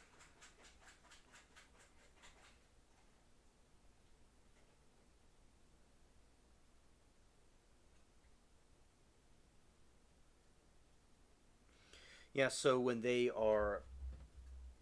So they're having this attempted foolproof system. Right here. The word memory test, WMT, is the instrument also assesses verbal recognition, memory, and effort. Failure rates are often high among disability claimants, attempting to malinger.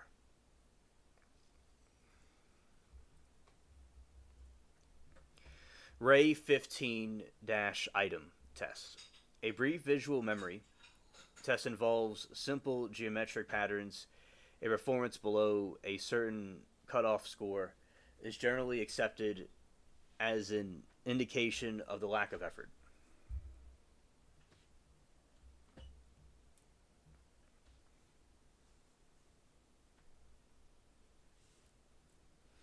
You have to meet certain criteria to be diagnosed with malingering. Only professionals can diagnose. Right.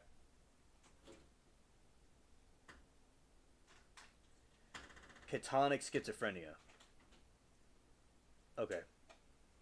I've never heard of that before. Scared. What kind of schizophrenia? Catatonic. Catatonic. Catatonic. That means to be in like a zombie-like state. That's not the best word to use, but Okay.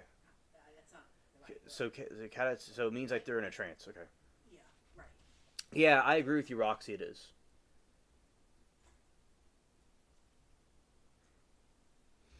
Personality Assessment Inventory, PAI, contains validity scales like negative impression management, NIM, and malingering index, MAL.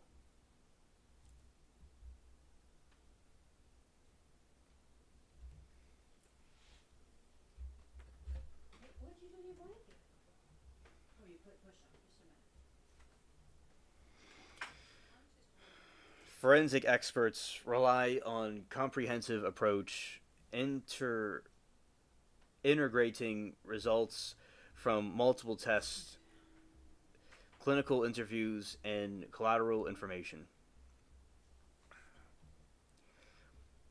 Medical records, third-party interviews, a reliable conclusion about malingering.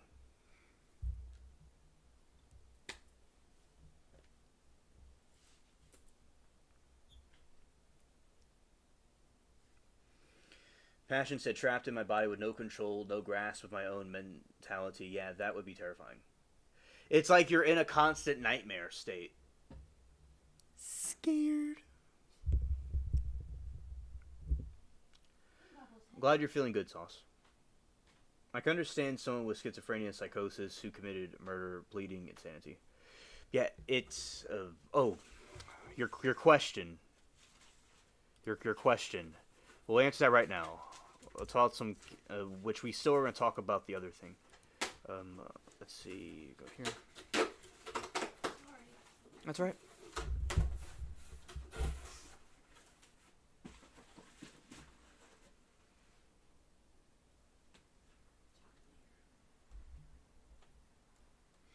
The guilty but mentally ill, GBMI, verdict differs from traditional not guilty reason of insanity. Not guilty by reason of insanity. This is a result of an acquittal because of the defendant was legally insane at the time of their crime and therefore not considered moral or criminal responsible for their actions. They are typically committed to a secure mental health facility until they are deemed no longer a threat. Guilty but mentally ill, GBMI. This verdict means the jury found beyond a reasonable doubt that defendant committed the offense and was mentally ill at the time, but their illness did not meet the strict legal definition of insanity. They still understand the right from wrong or could control their actions. Makes sense, Roxy? Yeah, okay. And consequence of GBMI verdict. A defendant found GBMI is sentenced as a normal offender, but the court may mandate that they received psychiatric treatment, often within the prison system. The sentence can be just as long as a typical guilty verdict, and some cases longer than the NGRI commitment.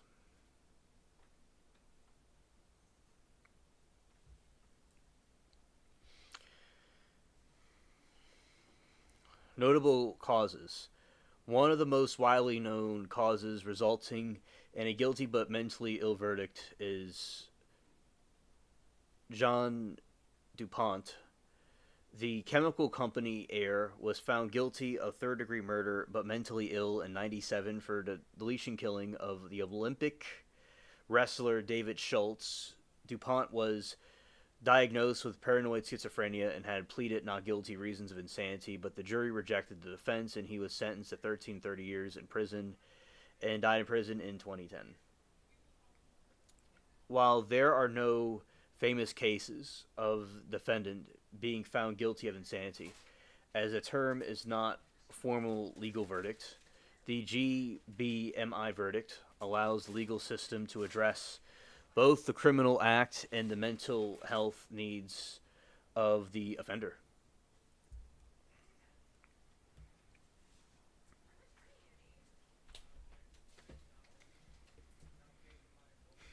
I've never been in a proper prison, but my imagination of them is incompatible with effective therapy. That is true. I've never been in a proper prison myself, thankfully, and I've heard things, and I've researched things, and I've seen videos, and it's quite. Some people say it's boring in there.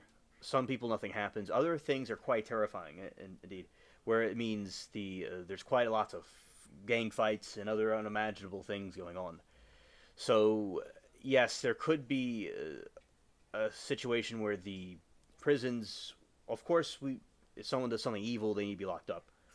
I'm not justifying any kind of behavior, but with the people that are rehabilitation wise, it actually, I think people could become worse from some of these types of prisons that they have, and they're released back out, and they could do even more things. Say if someone had like a lesser offense, like a traffic thing, or I don't know, something mild, just making up something. Not that you would go to jail for a traffic thing. It just is making up something, and something they get addicted to drugs, and then it gets even worse, and they go into a cycle. Now other countries seem to do it differently, and they have less crime. It goes down when they're released. So, but I understand. Yeah, we definitely, people that are like Robert Baker, Monica Cementelli, the Dema kid, that they need to be locked up. And there's people like, psychopathic people out there that are just gonna be evil no matter what, like Ted Bundy, for instance. There's Charles Manson. But yeah, of course, the prison system can be fixed differently. Yes, it can. It doesn't make the situation any better, in my opinion. And Mark said, what about women who delete their poor children because of postpartum depression? That is a good question. And I think that, of course, an evaluation would need to be done.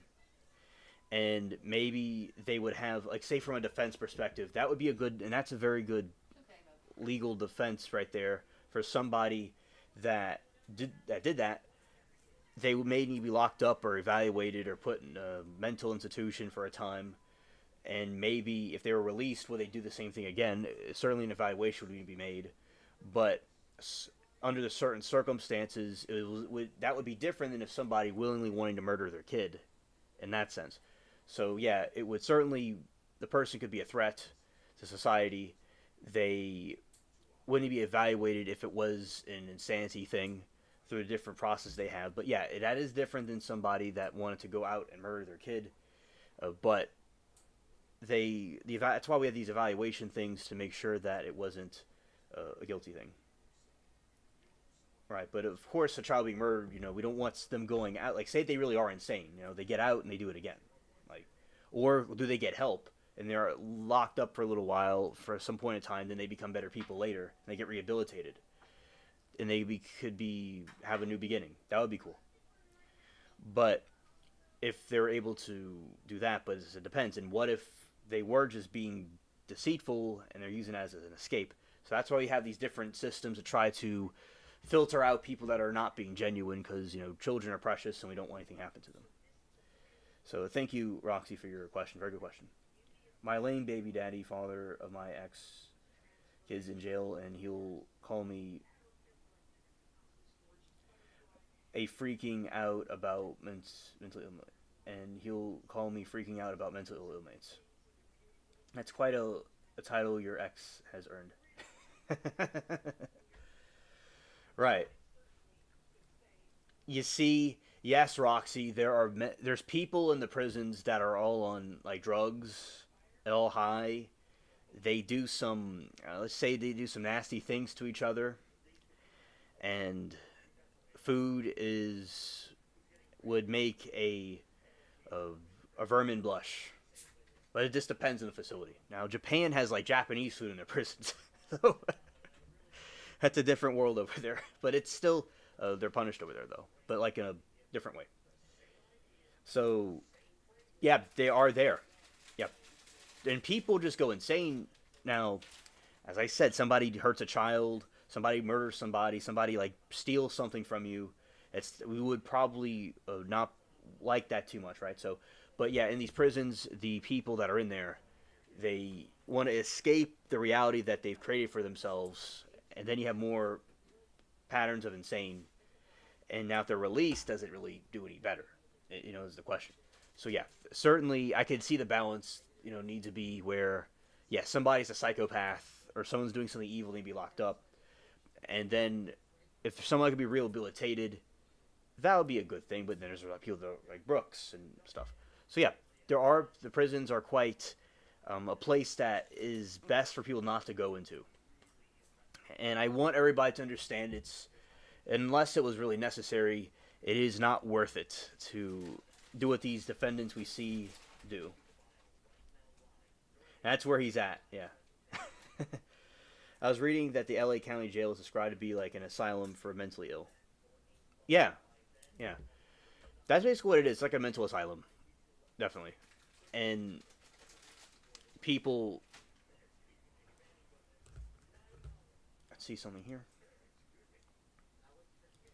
People, they can't do this or that, and they start to go insane in themselves. So people that want to do these crimes and they go get locked up in there, it's not fun.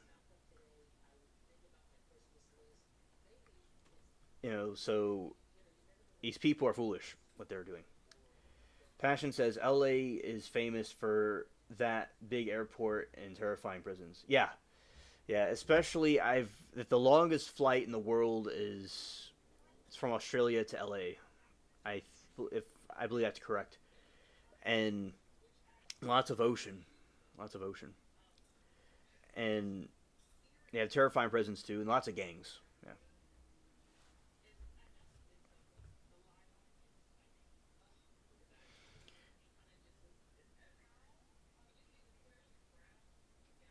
Let's see this other prompt that came up. What are criteria for involuntary commitment to a mental health facility? Involuntary commitment laws are governed at the state level of the U.S., so exact criteria and procedures vary by state. However, all state laws share core requirements based on a few fundamental legal principles. Yeah, let's go into our scared. Yeah, scared. To be involuntary committed to a mental health facility, an individual typically must meet the following general criteria, which must be established by clear, convincing evidence in the court hearing. Presence of mental illness. The individual must have diagnosed or suspect mental health condition that is severe enough to require treatment. This generally excludes conditions like substance abuse or personality disorders as a sole reason for commitment in some jurisdictions. Yeah, Alien is too scared.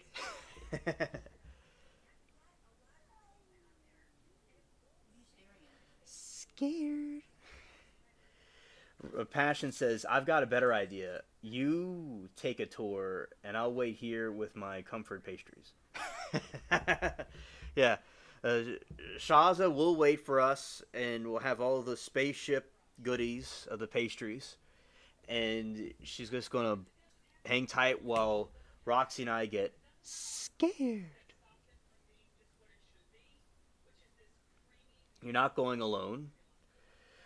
Right, I got you. So we could be scared together. In my kids' states, they sometimes be admitted if they have harmed someone if you are a kid. Yeah. All right. Presence of mental illness. The individual must have a diagnosed or suspected mental health condition that is severe enough to require treatment. This generally excludes conditions like substance abuse or personality disorders as reason for commitment to some jurisdictions. As Brooks likes to say, subject matter jurisdiction. Yeah. Well, I'm glad that you enjoy it, Roxy. All right, dangerousness risks of harm. Due to their mental illness, the person poses a significant immediate risk of serious harm to themselves or others. Danger to self. This can be demonstrated by attempted suicide. Credible threats of suicide with a plan or self mutilation. It often includes. Oh, start over. Danger self. This can demonstrate by attempted self deletion suicide, credible threats of suicide with a plan or self mutilation. It often includes being gravely disabled or unable to care for their basic needs, food, clothing, shelter, and medical care, that serious physical harm or deletion death would occur without intervention.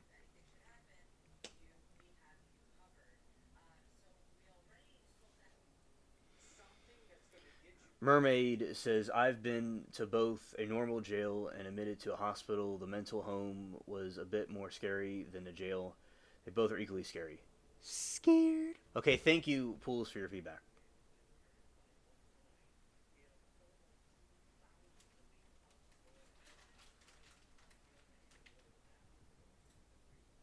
Yeah, Rita will go too, facts.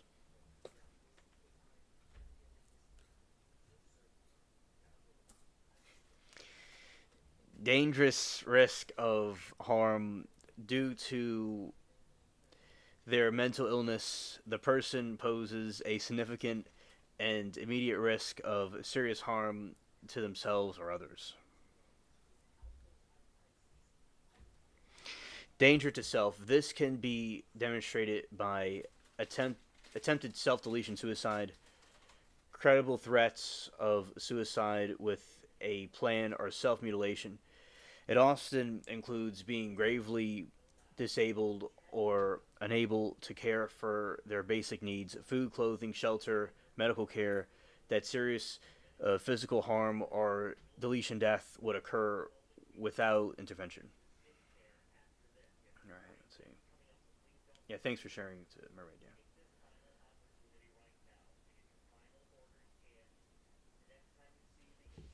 There's very mentally ill people. There's jails, Roxy. I'm sure you know from the stories. They're probably undiagnosed, sadly, with the biggest issue, which is the biggest issue. Yeah, I agree.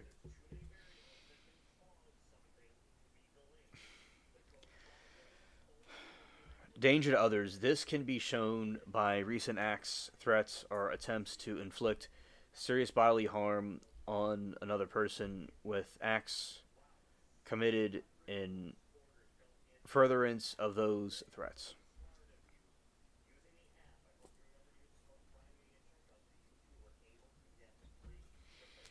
Need for treatment liability. To make rational decisions, the individual must be in need of treatment and, because of their illness, unable to make rational decisions concerning their need for care. Least restrictive alternative. Involuntary commitment must be at least restrictive. Available treatment options that ensure individuals' safety and well being. Other less restrictive options, such as voluntary admission or outpatient treatment, must be explored and demand insufficient. Mermaid says, Roxy, of course, the mental places were scarier to me because some people had diagnosis and they acted up upon them and do harass others. Patients go crazy. Me too, and heading to undiagnosed with something because and had say stable and will getting help. Those type of people will sneak diss people who get help or lack empathy. Right, right, absolutely. Process. The process typically begins with pension or affidavit filled by a family member, health care professional, or law enforcement officer detailing specific behaviors and actions that support the need for commitment.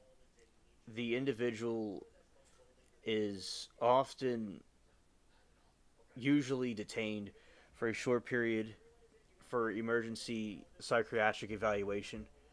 A court hearing must follow, determine if long-term involuntary commitment is necessary. The individuals has the right to legal counsel, an opportunity to present evidence as at the short hearing. You voluntary and involuntary committed yourself. Okay. Thank you for the information.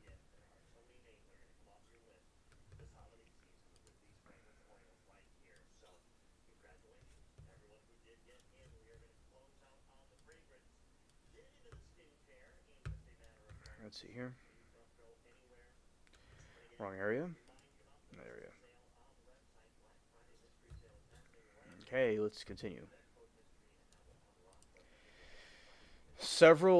Okay, we have some. What are some legal cases that define involuntary commitment standards? Several landmark U.S. Supreme Court cases have established key constitutional standards and procedural safeguards for voluntary civil commitment, defining rights of individuals and limits of state power. Yes. Yeah, I mean, to me it is, Miranda, 'cause it's like you call up and say you're going to be heading into the asylum. And other times it's not so mandatory, and the people will go and pick you up and lock you in the cell. Scared.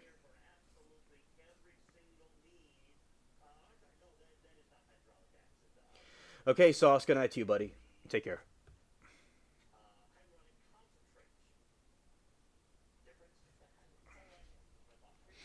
Several landmarks in U.S. Supreme Court cases have established key constitutional standards and procedural safeguards for involuntary civil commitment, defining the rights of individuals and limits of state power.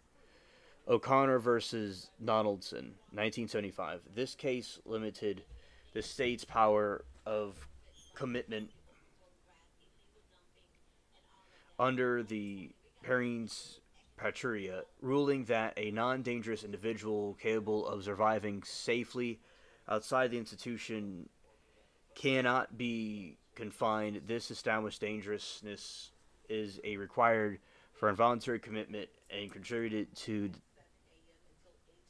deinstitutionalization movement. And have written by yourself, okay?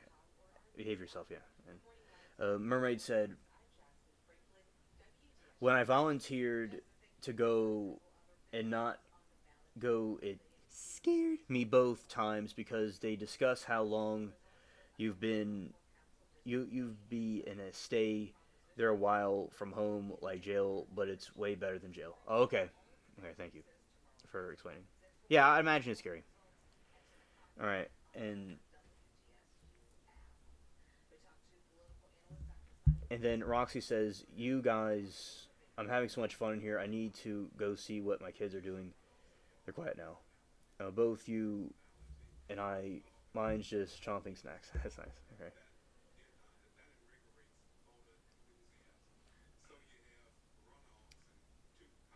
They're too quiet. Okay. And also there was Addington versus Texas, 1979. This determined the standard of proof for civil commitment proceedings. Holding requires clear, convincing evidence for definitive involvement case, civil case. No. Evidence for indefinite involuntary civil commitment. Significance, this higher standard provides greater procedural due to process compared to typical precedents of the evidence used in civil cases, acknowledging the significant loss of liberty involved. Okay. And there is Youngberg versus Romeo. This case addressed the right of individuals who have been involuntarily committed. Holding commitment individuals have constitutionally protected liberty interests and reasonably safe conditions of confinement, freedom from unreasonable bodily restraints, and minimally adequate training under due process clause. Significance. This ruling established that the commitment individuals retain basic rights and are entitled to minimum standard of care environment. And Fuacha versus Louisiana, 1992. This case focused on commitment of individuals found not guilty by reason of insanity, NGRI. Holding an insanity acquit cannot be confined definitively in mental institution solely for being dangerous after regaining sanity or no longer being mentally ill. Significance. The reinforced commitment requires both mental illness and dangerousness, not just past criminal behavior necessitating standard civil commitment procedures if confinement is sought.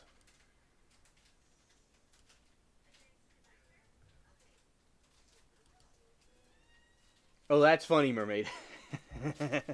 I like that. Hey, that was a good idea he had there. Alright. And this next part. I think, now this is some more about the evaluation stuff. Let's go here. And looking at this. And going this way. Like that. And like that. So. Okay, good. Now we're going to put it that way. Like this. The structured interview of reported symptoms, second edition, SIRS-2, uses a robust multi-strategy approach.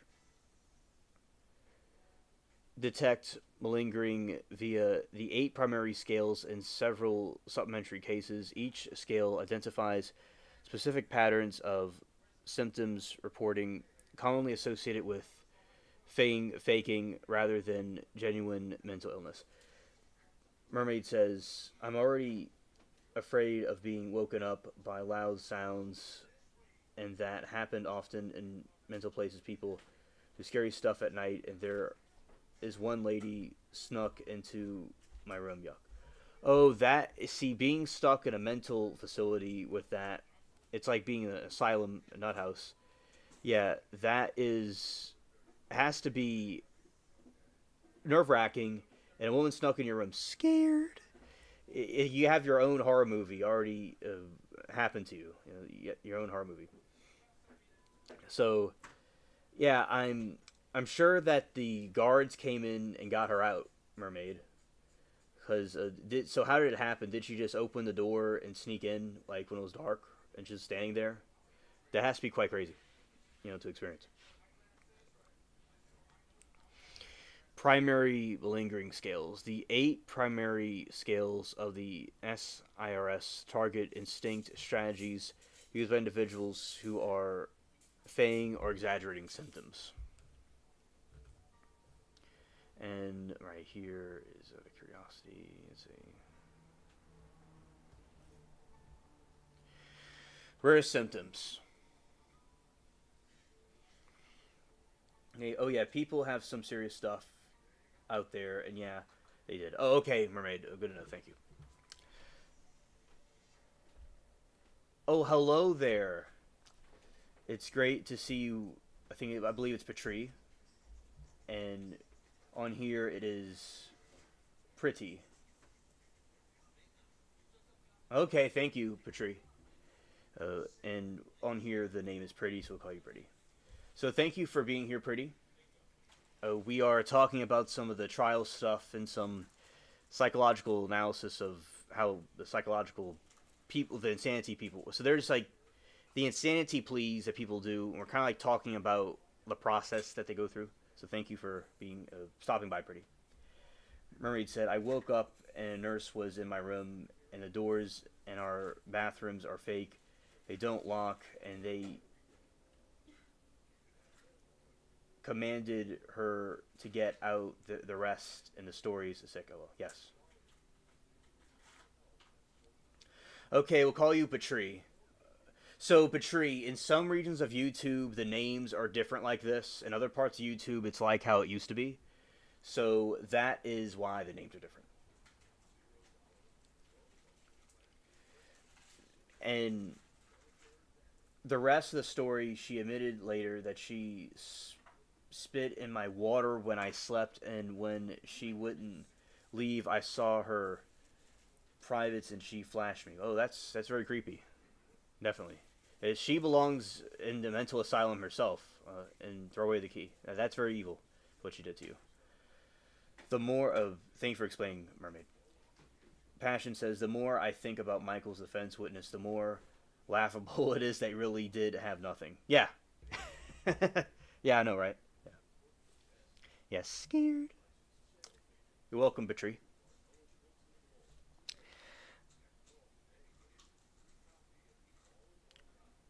Rare symptoms, RS, assesses the endorsement of symptoms that are experienced. Yeah. Oh. Endorsement of symptoms that are expressed very infrequently, even by generally mental ill individuals. Malingers often endorse these rare symptoms because they are unaware of their low base rate. Symptom combinations. SC identifies the reporting of symptoms combinations that rarely occur together in actual psychopathology, specific hallucinations co-occurring with certain personality traits.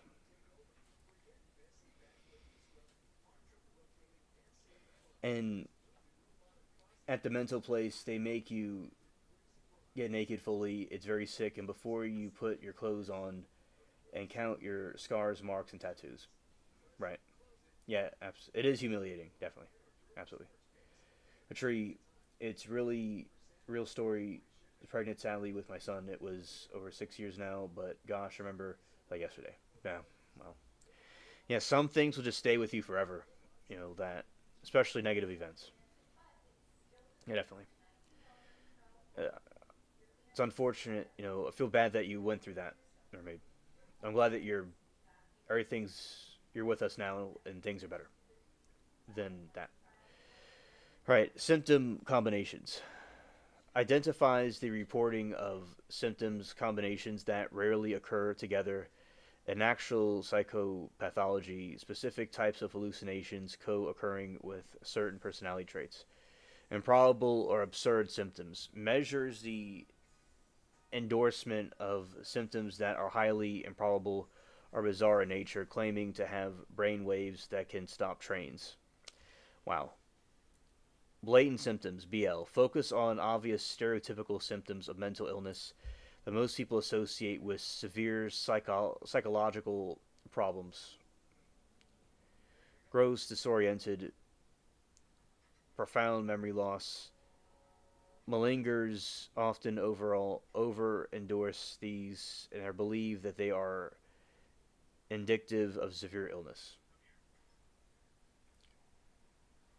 Patrice says, I'm sorry for this experience. Yeah, me too. Absolutely. Mermaid says, Alien, oh yeah, I'm glad it all worked out for me in the end. I just keep me and my son safe, and time jail is also bad, I guess I'd say. I'm sure y'all think you helped me understand a lot more. Yeah. Suitable symptoms. Assesses symptoms that are less obvious are known to the general public. Genuine patients are more likely to report these, while malingers often miss them, revealing discrepancies. Selective of symptoms. SEL examines an inconsistent pattern of reporting symptoms. Malingers may endorse certain symptoms for specific fade disorder while denying others that are highly associated with it. Severity of symptoms. Assv measures the endorsement of extreme levels of symptoms severity that are unlikely, even those with genuine severe disorders. Reported versus observed symptoms. RO detects inconsistencies between the symptoms the individual reports experience during the interview and observations made by the examiner regarding their behavior, effect, and cognitive functioning. Bubbles is the zoomies. Oh my goodness. He's under the blanket. Yeah, he has the zoomies right now. Is he trapped? I'll check on him, but I think he's all right. Where's Bubbles? Yeah, I don't know where he went. Yeah. Is he hiding? Yeah, I don't know. I don't see him. Where did he go? Supplementary scales. I wonder where Bubbles went. The SIRS-2 also includes supplementary scales to provide additional context information on response styles. Direct appraisal, honestly. The DA assesses directions and perceived honesty of individual responses. Defensive symptoms identifies individuals who may be attempting to minimize or deny symptoms faking good. Improbable failure assesses performance on simple effort based on tasks with interview with failure is improbable unless effort is withheld. And Mermaid said, it's nice I haven't seen Gooby all day since this morning. Oh, you haven't seen him since this morning. Scared. Sometimes cats go on their adventures inside the house and hide in different places. They can be, they just pop out of nowhere. Okay, improbable failure. Assesses performance on simple effort based on tasks with interview where failure is improbable unless effort is withheld. Okay, let's see.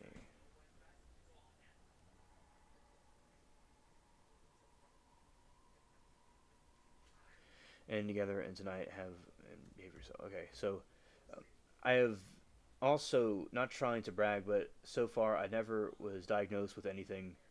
It was tough because you look for answers. And Mermaid said he squished somewhere. Yeah, scared. Yeah, that is good, Mermaid, and I think that you're perfectly fine the way you are. But yeah, I'm glad that you weren't diagnosed with anything. That's good that you. Nothing wrong with people that are diagnosed with something, but for you feel that at least you don't have something else you have to worry about. All right.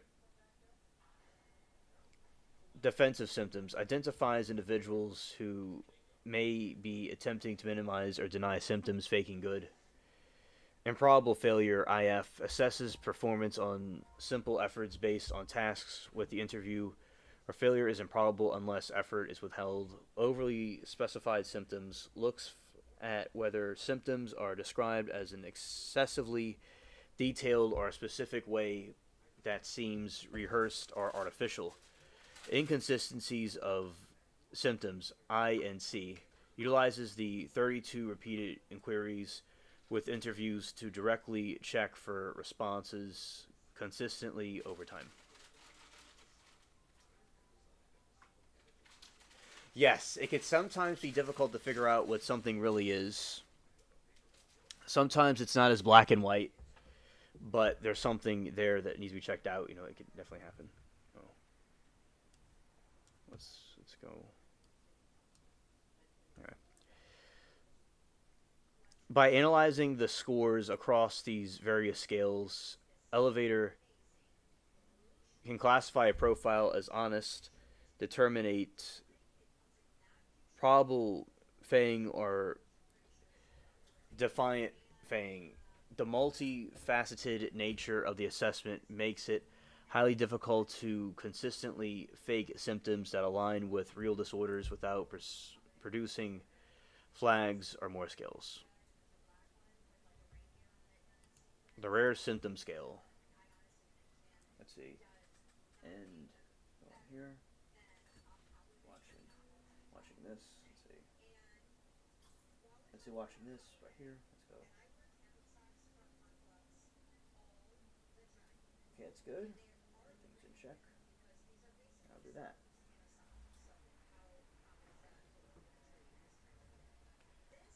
Right, alien. Okay. So, rare symptoms of the SIRS-2 detects malingering by identifying endorsement of symptoms that are experienced very infrequently, even by individuals who are generally severely mentally ill.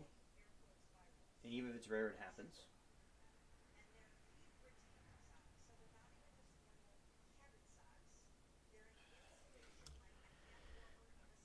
The core assumption is the strategy is most people attempt to feign mental illness by rely on common stereotypes, stereotypical ideas of what is crazy person experiences and are what are unaware of many genuine symptoms are actually quite rare.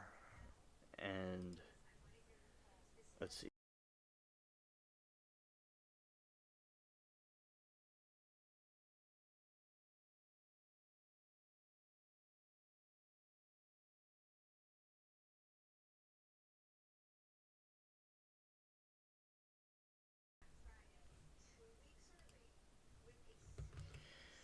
So this is the other part of the scale is low base rate items. The RS scale is comprised of items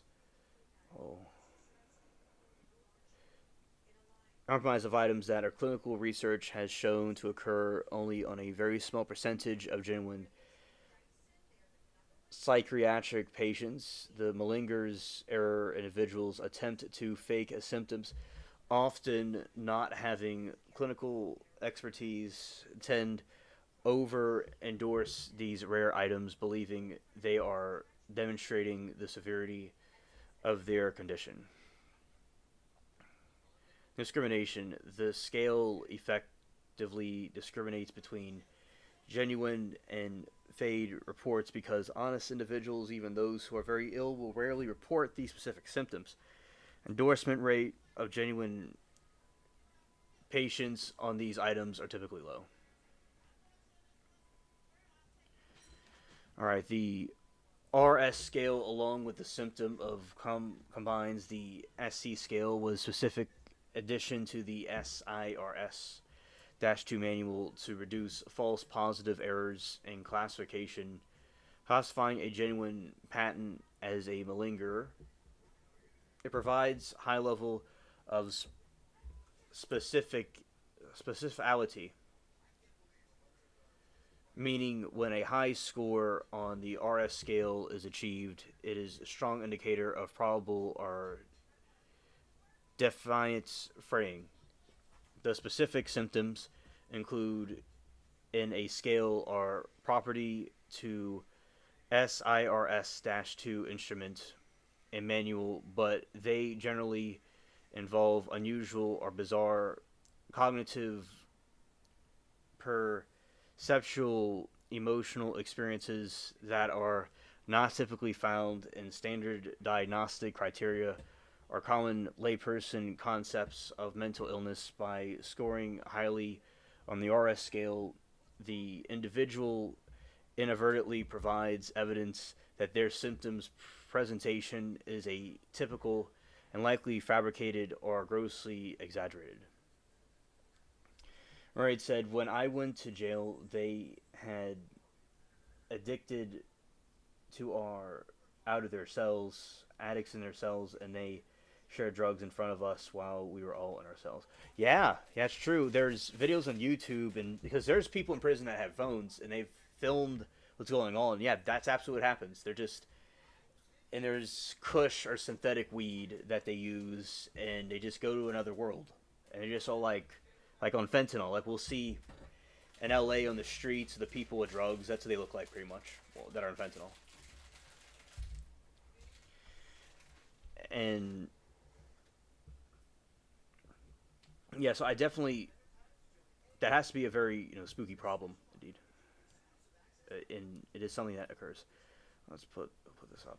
Let's see. I'm scared.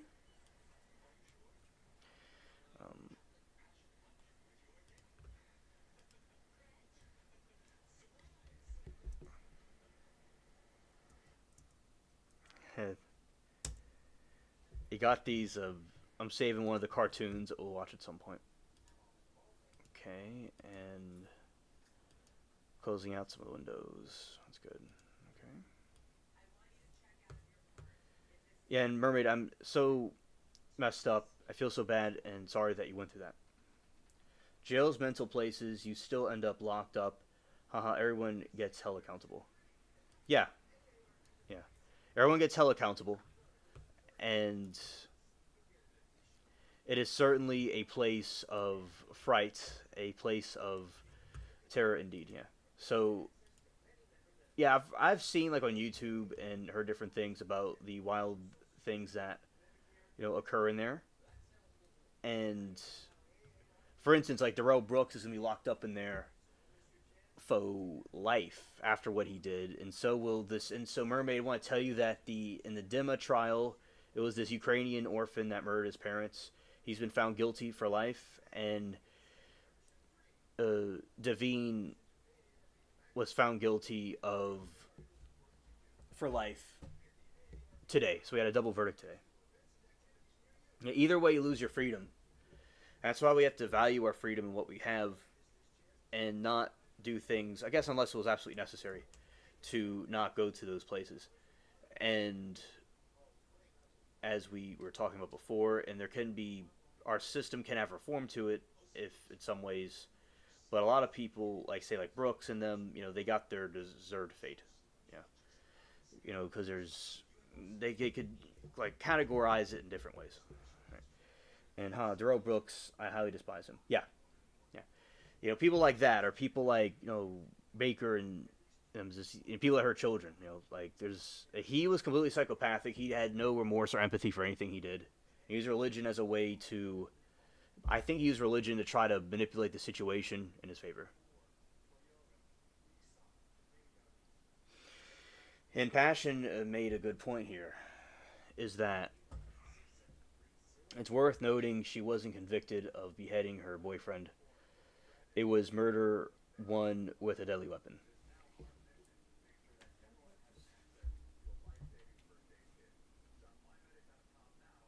Murder with a deadly weapon. And, yeah. So, Mermaid, the lady beheaded her boyfriend. And by the way, that's another thing the person did. She poured acid and stuff on the body to try to get it to be unrecognized. Yeah, and she admitted to it, but the judge didn't put it in court, but she did admit to putting a head in a laundry basket.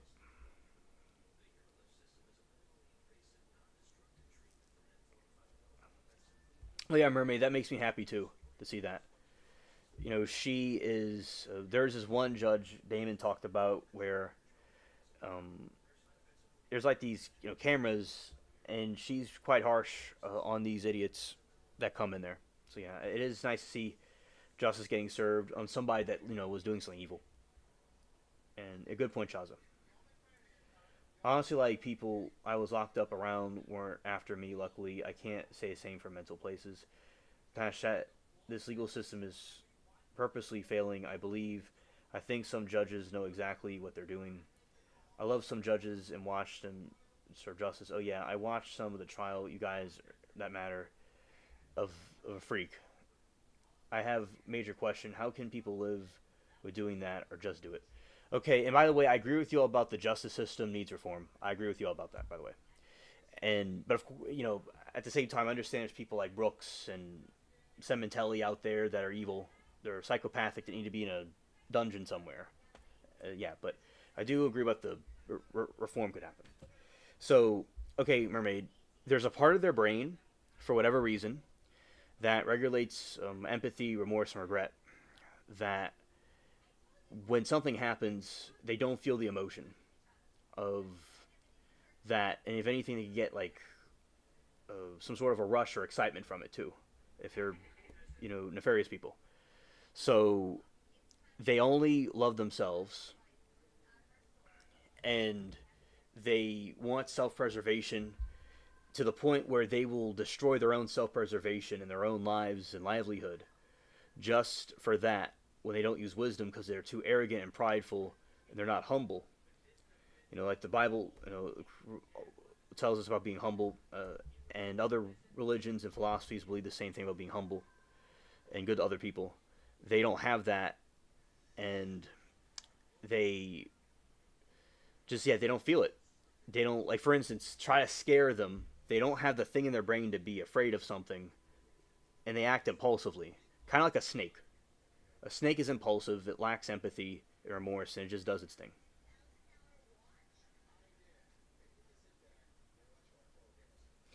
And Passion says, I don't know, honestly. People are capable of amazing things, and I guess balances out. We're capable of awful things too. Yeah. So I think that seeing the balance between both of them is important, because, yeah, there are people like, there are P-files.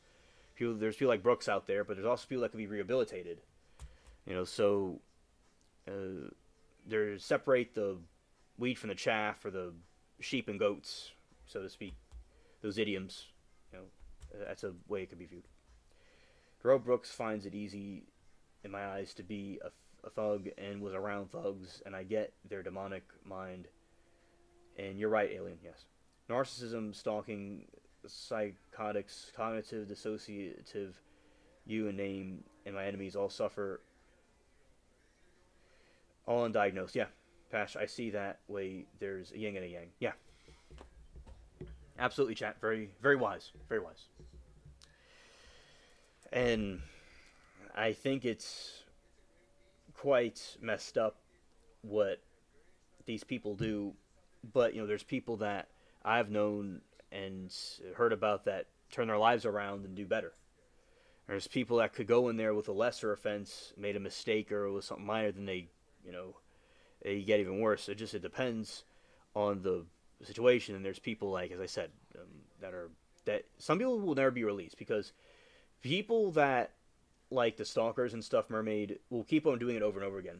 And I use Bunny as an example because he just kept on doing the same thing over and over. And Brooks, and that kid today, the guy that got sentenced, Dimma, they just keep doing it over and over and over.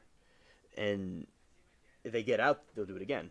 So doesn't mean all people that get locked up can't be rehabilitated, but some people are. That's why we're talking about the yin and the yang. And I don't know if our system of detecting mental illness is accurate or needs to be improved or not. It should be examined. But because tonight we kind of gave you a little small crash course on how they do it. And it's good they have different checks and balances. But if it needs to be updated or reformed, that would be good if they can do it. Because I think there are things that are outdated that need to be improved. But over time, as awareness is spread, it can be fixed. Or maybe the system, the detecting mental illness is good. Who is insane or not? Because, Brooks seems quite, he was sane. But I think he was using it for manipulation, definitely. So, yeah, he was just being gross. Our Mermaid said, I think the worst thing I hear is parent to their own children every day, abuse, and ending them babies we're talking about. Yeah. Like a lot of the trials that we watch where there's kids that get deleted by their parents, stuff like that. Or people that take or hurt someone's parents. Yeah, it's just very evil what people do in this day and age. Well, they did it all the time. They did it back in forever. But yeah, these evil people have always been lurking. They're like a Cain from the biblical stories deleted Abel. This is where the murdering stuff, according to the Abrahamic religions, originated from. And then there's also creatures over time, like dinosaurs and other critters throughout centuries of Earth's existence, did savage things to each other as times continued into the modern age. And they're, as humans are to not act on these primitive feelings of murdering each other or whatever, we have to rise above those things. Yeah. And I think the worst thing is I hear parents of their own children every day, and just saying my favorite two judges are now Judge Boyd and Judge Fletch. Nice. We will be reviewing. I'm familiar with those judges, by the way. I know what you're talking about. And Mermaid said, Alien, I agree. Cameras have made their crimes more easy to access and find out. They're so stupid in creating themselves and record it on a day. Yeah, they do a lot of recording, and they incriminate themselves, especially when they're being interrogated. They do a lot of incrimination. And they're just so arrogant and prideful, but, like, if you jump off a building, you're probably going to hurt yourself and not be alive anymore, or break something, or be paralyzed, no matter how brilliant you are. The most brilliant thing to do sometimes is to do nothing. And someone's clever or witty or something, it eventually, they'll pay the piper. The pride will end in shame. And that's what we see with these trials. The pride ends in shame, as it was predicted it would do.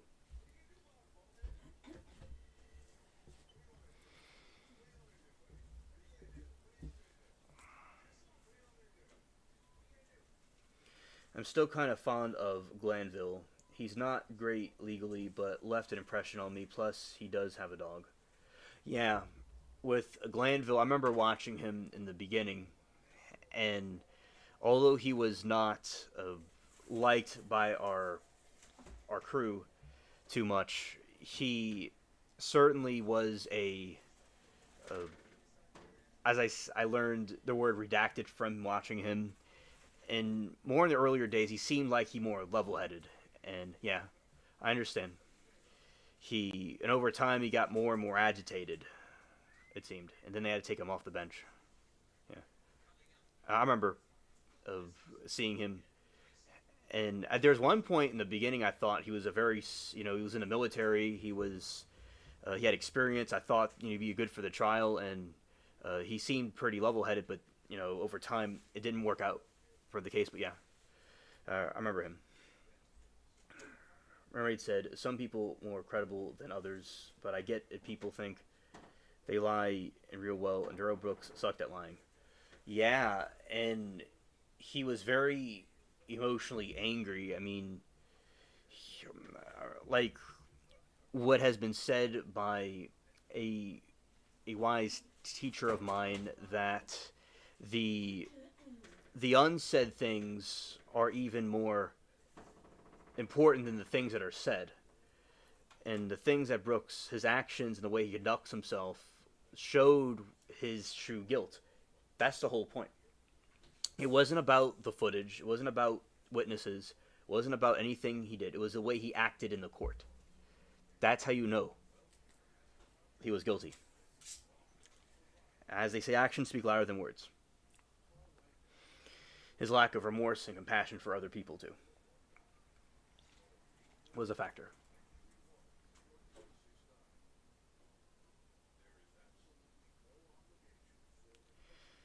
And the thing with Glanville, people have speculated he was used to be in the military, so he didn't adapt to the courtroom well. He was treating it like how he may have done things in the military. And yeah, he definitely was not the best legally as time went on, contrary to what I thought in the beginning. And it was his best that he was taken off the bench for the good of the defendants and the trial. And Steele was very noble to stick up for his client like that, and he was held in contempt. And yeah, they really got into a fight. So yeah, it was that whole YSL story of that trial was a great arc. That entire thing, it was a better than any movie that's come out in recent times. I'm glad I got to experience these things watching these trials because it was like better than a movie, or something else that could have been experienced. Yeah. So, my thoughts on him. Yeah, and I'm gonna get to you in a moment, Mermaid. I see you commenting. Thank you. And I just don't want you to think I'm ignoring you, Mermaid. All right. So, Passion says ego took him down. Glanville refused to admit he made a mistake. Yeah, yeah, I agree with you. He didn't want to admit that he did something wrong, and just with all of his credentials and all, he just couldn't accept what he did, and then it led to his demise, governing over the trial.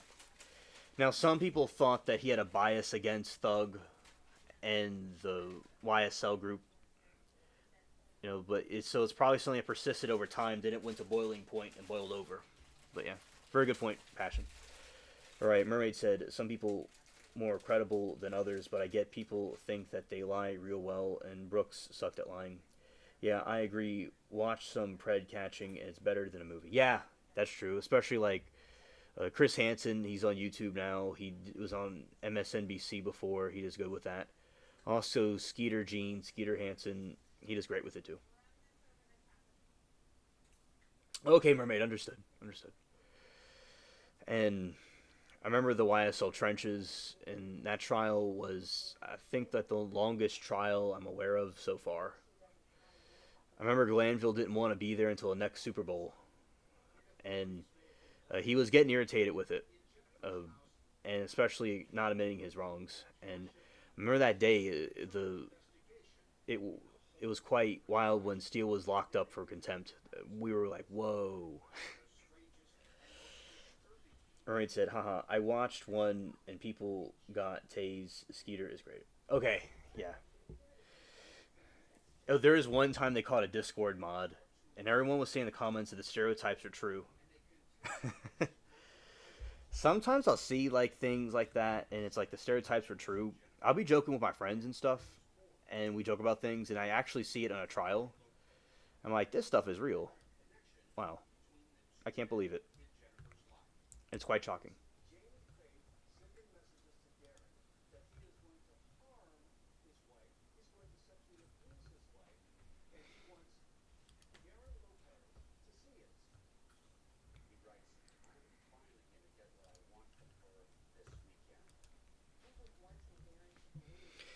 Passion said, I remember the Super Bowl commentary, everyone getting worried they'll be stuck in court.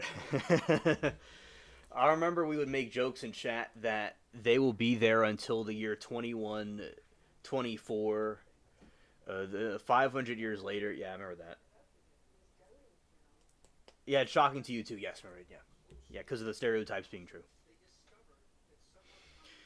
And I appreciate the brave men and women that catch predators and creepy people that are doing stuff like that, and these criminals. But yeah, they,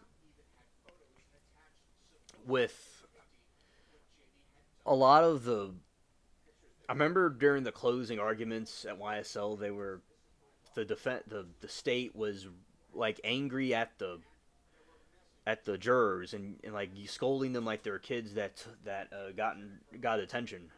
Like I thought like she already lost by her actions, what Hilton was doing. Yeah, yeah. So I remember when it was around winter time, around this time period, it would get dark early, and I watched the trial. It seems like it would just go on for like day. It was like one day, right? But it would go on for like days in one day.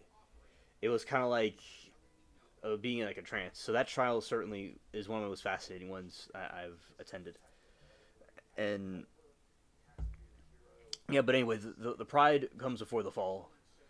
And a lot of these cases and people were talking about, they let the pride get the best of them, and they can't admit they were wrong, and they went downhill.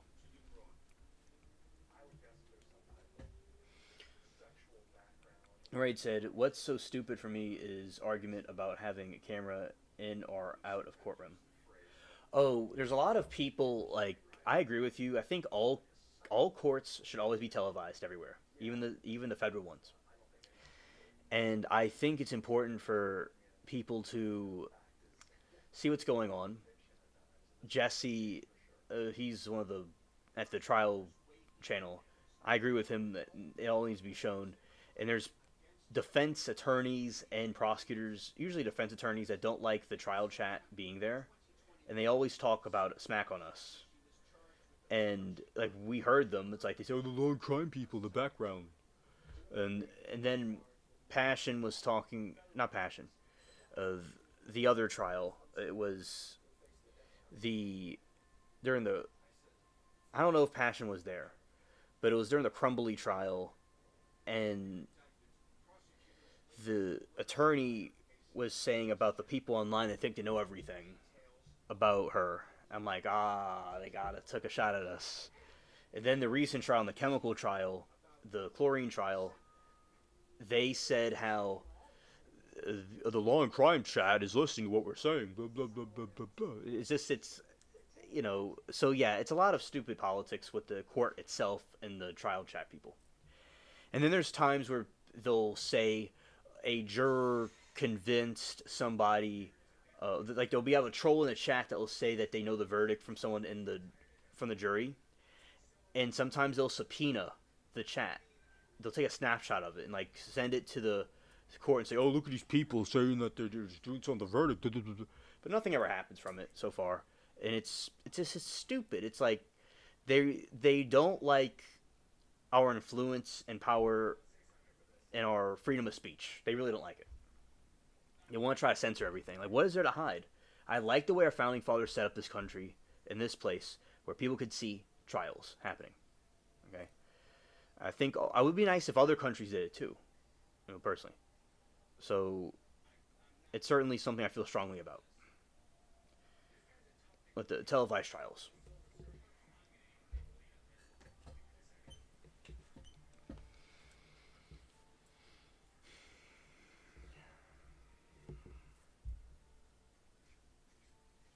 You thought you heard about that in the new rules? Yeah, absolutely.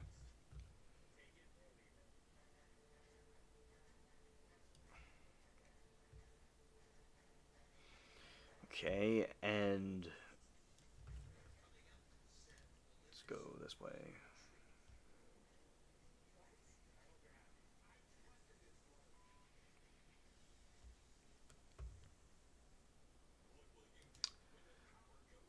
Oh, right. Now, at this point in time, we're going to be wrapping it up.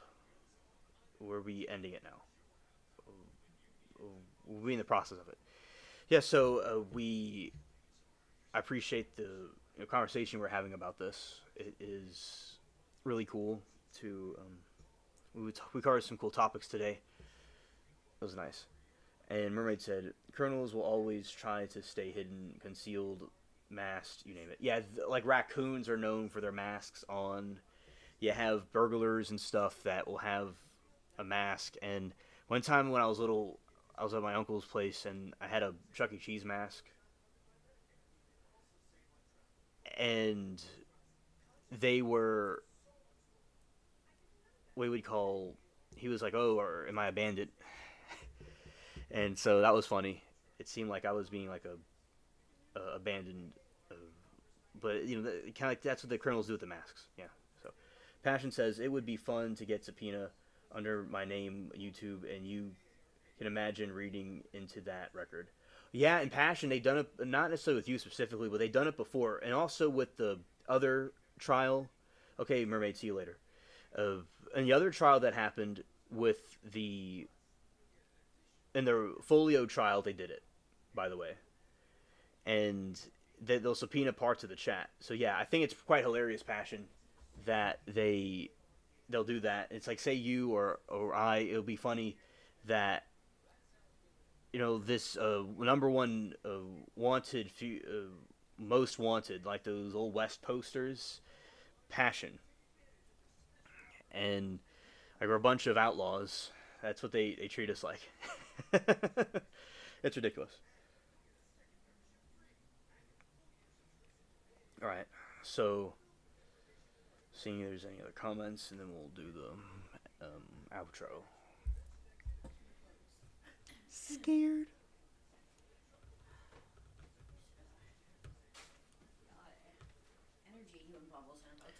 Oh, the mouse went out. That's nice. It's still. I just had to turn it on. No, just the mouse. I accidentally moved it and it turned itself off, so I have to turn it on. I know. It's okay. It's okay.